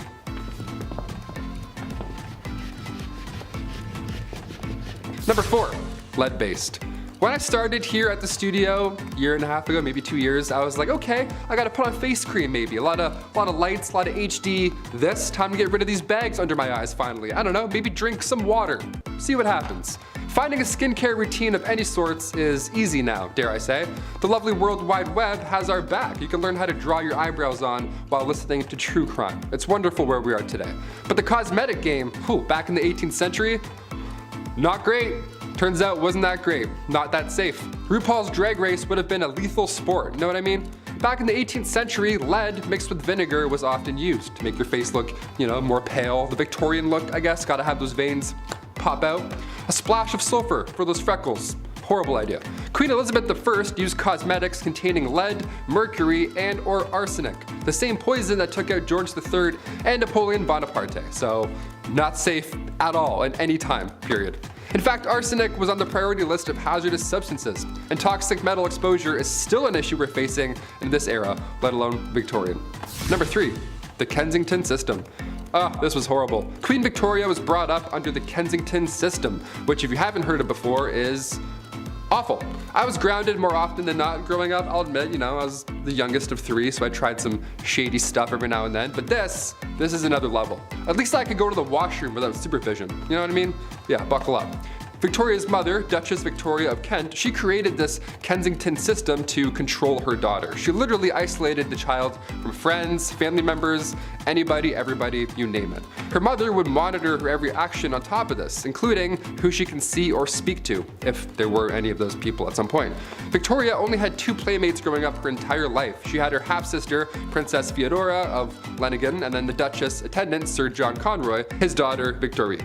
I mean, I had like 4 friends growing up, maybe 5 and a half, but this is just cruel. This is just unfair. Especially with a royalty too, you'd think you can have more things. No, less. She shared a room with her mother until she was a queen. That entire time, she literally couldn't walk down the hallway alone. Victoria has reflected on her childhood, and yeah, in case you're wondering, she hates John Conroy. She referred to him as a demon incarnate, so she's got the words. Number 2, arsenic dresses. If looks could kill, literally. You've heard of arsenic and old lace at some point, but what exactly are we talking about? Back in 1861, a poet by the name of Henry Wadsworth Longfellow, real name, his wife, Fanny, also real name, her dress caught on fire and her burns were so bad that of course she sadly didn't survive. But this was sadly common in Victorian days. Puffy dresses, open candles, as we heard earlier. These dresses back then, they were flammable as is, but some of them were made with literal poison. Some of them had arsenic made to have that like green look, like the real arsenic green look. It wasn't just in clothing either. Back in 1861, an artificial flower maker named Matilda Schurer used green arsenic-laced powder, and her fingernails had turned green, and green foam started coming out of her mouth, and it was just a horrible way to go out. Arsenic is not supposed to be inhaled, let alone worn. Although, yeah, it did look nice for a hot minute. Not worth it. And finally, number 1, Queen Victoria's threats. Being the queen and all, and we're talking about the Victorian era, I figured we'd end with this one. Being the queen and all, a security team is always needed, and during her reign, there were multiple attempts to harm the young queen. The first attack was back in 1840. It was an 18-year-old man named Edward Oxford, and he fired towards the queen's carriage, but obviously and luckily missed. But when Edward was accused of high treason, he was actually found not guilty due to insanity. Then a couple years later, in 1842, it happened again. This time, 2 men fired at her. They were found guilty. In 1849, her carriage was attacked by William Hamilton. In 1850, as the carriage was passing the gates of Buckingham Palace, Robert Pate, a retired soldier, ran up and hit her with his cane. Victoria was okay, thankfully, but of course, she was shook. Then again in 1842, 1849, and 1872, attempt after attempt. But then things got a little worse. If you haven't heard of Boy Jones or anything that happened here, I saved it for last because it's extremely unsettling. A teenager stalked the Queen back in 1838 until 1841. Edward Jones, aka Boy Jones. This guy somehow managed to break into Buckingham Palace more than once. It was some Assassin's Creed type stuff. He just knew some back way, he climbed some window or whatever. The guy just knew a route in, so he would break in and would more often than not just hide under the Queen's sofa. He would sit on her throne sometimes, and one of the worst things ever, he would go through her drawers and like go through her clothes and stuff. It was creepy. He would steal her clothes until eventually and thankfully he got caught. Of all the things you can do, of all the crimes you want to commit in the Victorian era, you're gonna go hide under a couch for 5 years? Okay, I'm glad he got caught, but just so weird. What a weird ending. Number 10, knocker upper. All right, sounds a little different than its actual purpose. Hear me out. Alarm clocks, they're not great, right? They suck, no doubt about it. Now take the alarm clock and assign that job to a real life person. What does that look like? What does that sound like, rather, at 6 a.m.? That person is called a knocker upper. A person employed solely to wake up workers at mills and factories on those early morning shifts. Now, going from house to house using a long pole to knock on bedroom windows, that sounds like the best job ever, right? I can't close the list with this one. This is number 10, for sure. It's kind of fun. If you had this job, well, you're probably not alive anymore. I don't know, unless you live in a weird town. The people at the time were a lot friendlier back then than they are now, so, you know, I'm sure the knocker-upper came around today, be a little different. They'd probably be on World Star the next day. Knocker-uppers back in the day, thank you so much for waking me up. I would have lost $14, thank you. It was a big deal, it was definitely a big deal. Number 9. The linkerman. Before the introduction of gas lights on the streets of London, if you were traveling alone at night, well, you'd probably get lost. Because, yeah, even London now I'd get lost, you know what I mean? So that's where a linkerman would ideally come into play. They'd come in to save your night. What they would do is they would carry with them a torch to help guide your way home. They'd be like, hey, follow me, I know these streets, and then you do it, I guess. It's a little scary. At the end of this impromptu tour, they'd of course expect a little tip from you. Of course, thank you for lighting my path and getting me home. Cheers. Here's 1 nickel. It's actually a lot back then. Here's 1 penny. There we go. They weren't so bad. They were generally pretty helpful in getting you from point A to B, whilst also being able to see 1 foot in front of the other. That doesn't hurt, especially in Victorian London. You get to step on a dirty rat. That'll be gross. It's like a friend walking you home, only you don't know them, and it's the Victorian era, so probably pretty unsafe. 50-50 if you're gonna make it. And their charge was usually 1 farthing or the equivalent of a quarter. The linkerman, like a lot of the jobs on this list, was actually featured in a lot of art and literature from that era. And there were even a couple famous linkermans, like Lawrence Casey, for example, who was the personal linker boy for the courtesan Betty Careless. Imagine that, your arm must be so strong with that lamp all day. Ooh, it's just like, oh, I can't put it down. Number 8, ghost photography. 1800s ghost photography. Apparently it was a theme or a vibe, I don't know, but there are people that would take the photos of these ghosts. So at one point you would be hired as a professional ghost photographer. On paper, here's your tax returns, that's what I did. The camera, of course, was a hot new invention back then, so tales of ghost and spirit were easily believed, especially when you have a photo of a see-through woman. That probably helps sell your tale for sure. Like, here she is. It's like, that's mom. That's definitely not, you just did that in the back room. I don't believe you. A big name in the ghost game was that of William Thomas Stead. He was born in 1849, so now he's for sure a ghost. Stead was the son of a Congregationalist minister, and at the age of 22, he was appointed as editor of the Northern Echo, which was a regional newspaper in Darlington. Yeah, this British medium, Richard Borsonnel, featured a photo of W.T. Stead and a spirit. Imagine that. Imagine a day where somebody was awarded the Nobel Peace Prize and they also posed for photo ops with ghosts. Like, can we pick a lane? Science or not? What are we doing here? Number 7, calf ear appetizers. This one goes out to all the folks who like their steak well done, as this may be too much to stomach. Given the way food was prepped and handled back then, I would agree with most folks that cooking the devil out of your meat was probably just the safer bet. Sucks for me because I like my steak rare as you can make it. Blue, almost, honestly. I love it like that. I am also willing to bet that most of you folks who like your steak well done aren't a big fan of fat and gristle. I also love fat and gristle. I just like meat, what can I say? What I'm getting to is calf ear appetizers. Yes, cooked calf ears, which I'm pretty sure are just like pure cartilage. Higher class women could often find themselves at parties where they would serve up this chewy delight. You'd probably just be chewing on that for a while. I feel like most people wouldn't like that. Is Chris a cartilage guy? I don't know, we'll see. Number 6, hand cleavage. This goes for every inch of the skin, really, but women had to cover up back then. That means no ankles, neck, or God forbid a wrist. If a man saw a wrist, they would act, well, I don't know if they were that down bad, but women of higher esteem wore gloves. There's etiquette to gloves. It was all part of the culture, which means only women with dosh could practice such glove etiquette. I say no woman should have to cover up. She should wear whatever the heck she wants when the heck she wants to. However, with the gloves, I believe there's a separate issue. I have an issue being a big dude with asthma. I sweat a lot more than the average folk. It just sucks, but if I was a fair lady with those gloves on, well, I might want to leave them on. Wouldn't want to ruin anyone's appetites for caviar appetizers because the smell and the sweat, it just, it'd be gross, Number 5, dresses too big. This is something I'm glad isn't a thing anymore. I'm not a person who likes to dress up. I'm a simple dude. Casual and comfortable is my forte. However uncomfortable wearing suits is, I like to think I clean up well. And I understand sometimes you gotta wear drip. It's just how life goes. Sometimes you gotta dress up. I just don't think people should be showing up to any formal events in cowboy boots and a popped collar shirt. I've known a few of those people. But what I'm really talking about here is the obtuse size of women's dresses and just the whole culture of women's fashion back then. It's just crazy. Large and overbearing dresses with enough material to use as blankets when you sleep. I know that couldn't have been fun. It's horrible. Especially with my sweat problem. A few hours in a suit and maybe a few beers later, and the first thing I'm trying to do is take the suit off. It gets tight and sweaty in there, and it's just a lot of material. It's just too much. And doorways, trying to get through doorway. Ugh. Forget about it. Number 4, fava beans. Well, after all that sweating and being around all that foulness, ladies needed to detox. How about a nice face mask made of beef? Yes, that's right. To keep their skin young and beautiful, they would drape a slice of beef over their face. Nothing like a little Hannibal Lecter before bedtime. Now, I hear you saying, well, Chad, that's not that bad. Okay, but think about this though. For the time period, that beef was probably yucky due to food processing practices of the time, and there's just no fridges. That means it was stinky. I hope it was at least winter before these ladies decided to beef up like that. This process of beef was supposed to rejuvenate the skin because beef contains some important vitamins for such. I can't recommend that. You just walk in with the beef and, hello darling, yes. Gross. Number 3, hot Christmas. This is just so dumb. I'm just gonna go ahead and tell everyone at home right now not to do this, because I know some of you, and some of you are gonna be like, oh, thanks, Chetty, that's cool. No, don't do it.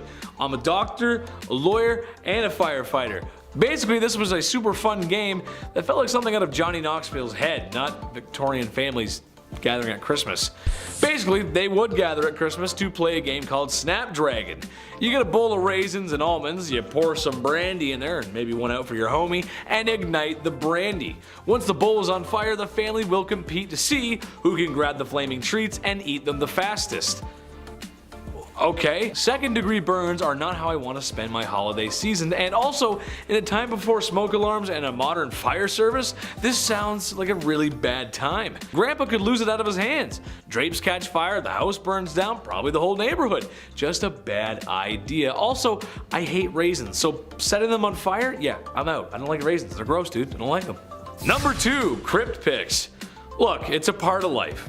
It happens. You live, you love, and depending on how much your wife likes interior design, you probably have a sign hanging up like that in your home somewhere that says something like that. You know what I'm talking about. And after spending all that time in HomeSense, it's all over. Fade to black, cease to exist, the forever box. There's a whole process and respect in the undertaking business. The Victorian era had a strange tradition, however. How about taking photographs with the body of a family member who has recently passed on? Yeah, that's right, I know. I couldn't believe it, really. People would sit there for minutes taking photos of those who are no longer with us because the process of taking photos was not great. This isn't the digital age, after all. This is something that the crypt keeper would make you do. Keep them in the album or something. Just not for your everyday family, man. That's just weird. Yes, now we're going to take photos. Like, that's just weird, you know what I mean? It's just weird. It's weird. Number 1, Jack the Ripper. Listen, the women of Victorian London feared this guy. And how can you blame them? A terror that seemed to come from nowhere and could strike from anywhere. Humans unaliving other humans is nothing new, and it probably won't be old. It won't get old soon. This is what we do. It's kind of our thing. But this was the first modern serial unaliver. Jack the Ripper's identity has never been found. it's only been speculated, and some studies suggest that it has been revealed, but it's really hard to pinpoint something that happened that long ago.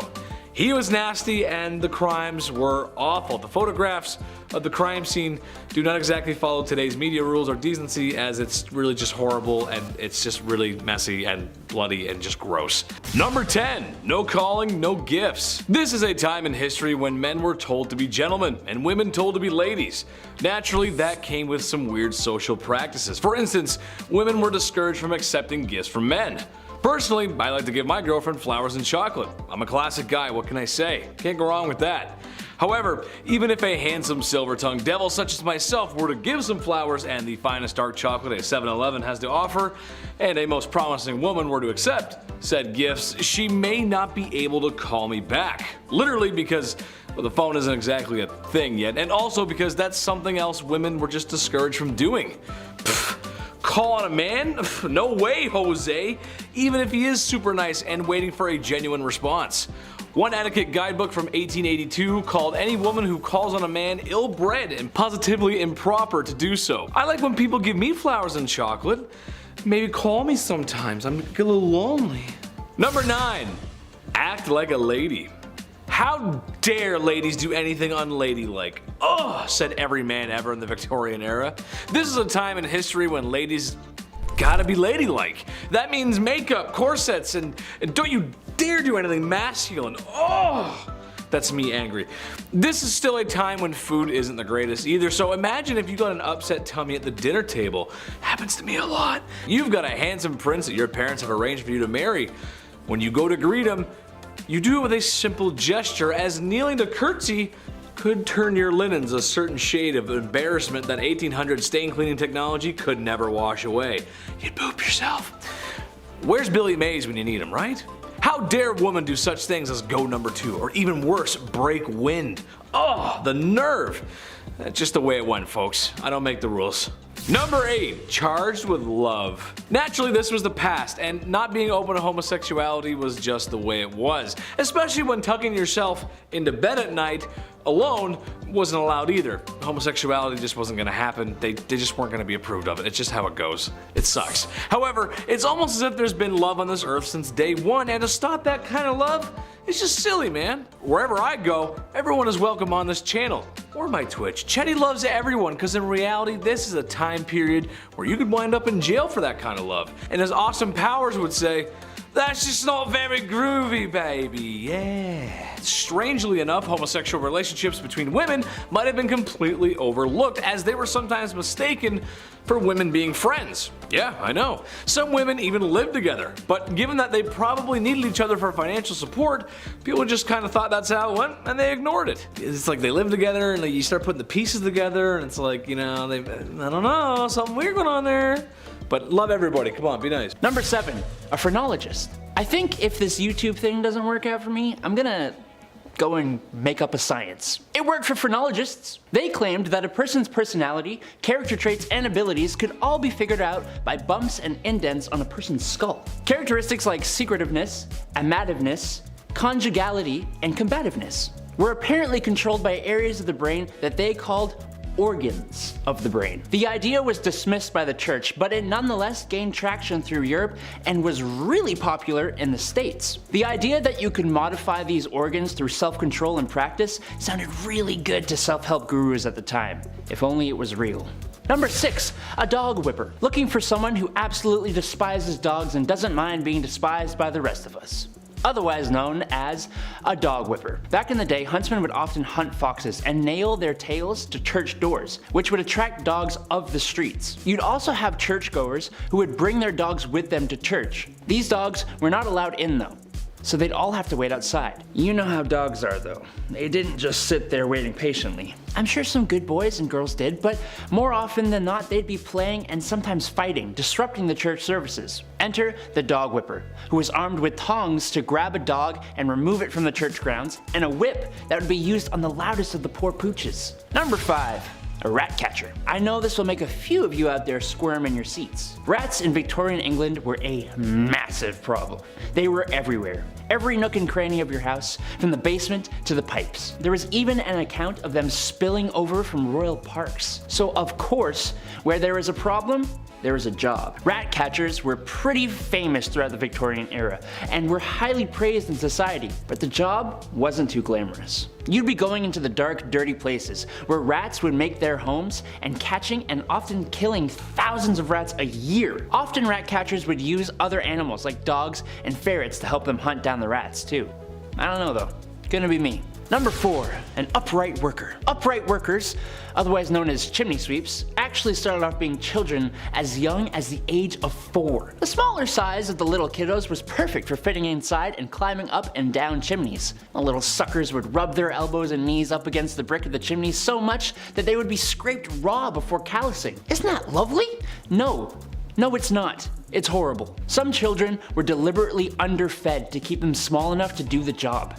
Some of them would get permanent lung damage from the dust and smut and smoke from the chimney. Some kids even got stuck in the chimneys. Thank the Lord they eventually passed a law that would make it illegal for anyone under the age of 21 to be a chimney sweep. But even then, 'tis not a profession many would like to have. Number 3, matchstick makers. The idea of a lighter wasn't really a big thing in the Victorian era. They definitely existed, as the first one was invented in 1823, but it was not exactly a portable thing. So matches were your match. The first match was invented in 1805, but it sucked. The first friction-activated match came about in 1826, and they were made with white phosphorus, which is extremely toxic. But they didn't have machines to make these matches. Nah, it was actually mainly done by teenage girls. And in the worst of conditions too. Forget protective gear. Oh, you want to take your lunch break away from the highly toxic white phosphorus? Oh no. That's right. These girls would have to eat their lunch at their workstations, meaning they would end up ingesting the white phosphorus. Yes, my favorite seasoning. Number 2. Resurrectionists. Back in the day, medical schools who wished to study the human body only really had access to the bodies of criminals who had hit the end of the line. There actually weren't too many of these bodies around, which led to a good price for bodies that were in reasonably good condition, other than being deceased. This wasn't exactly the greatest idea, as now you've created an opportunity for people with no morals or empathy to go and dig up fresh graves, becoming resurrectionists. A cool name for an absolutely god-awful profession, if you could call it that. The problem was bad enough that people would actually guard the graves of their recently deceased loved ones. No one should have to do that. Number 1, night soil man. Alright, if you need me, I'll be depositing my night soil over in the toilet. Poop. Night soil is poop. And the night soilman? Well, you see, before we had real sewer systems, the night soil you deposited at home would go into a lovely hole in the ground. As you can imagine, these would tend to fill up over time, and that's when you have your night soilman come in. Yes, his job was to clear out the poop deposits from houses and cart it away in the middle of the night so nobody in polite society would have to see it. But they were always in business, so that makes the job a little less crappy.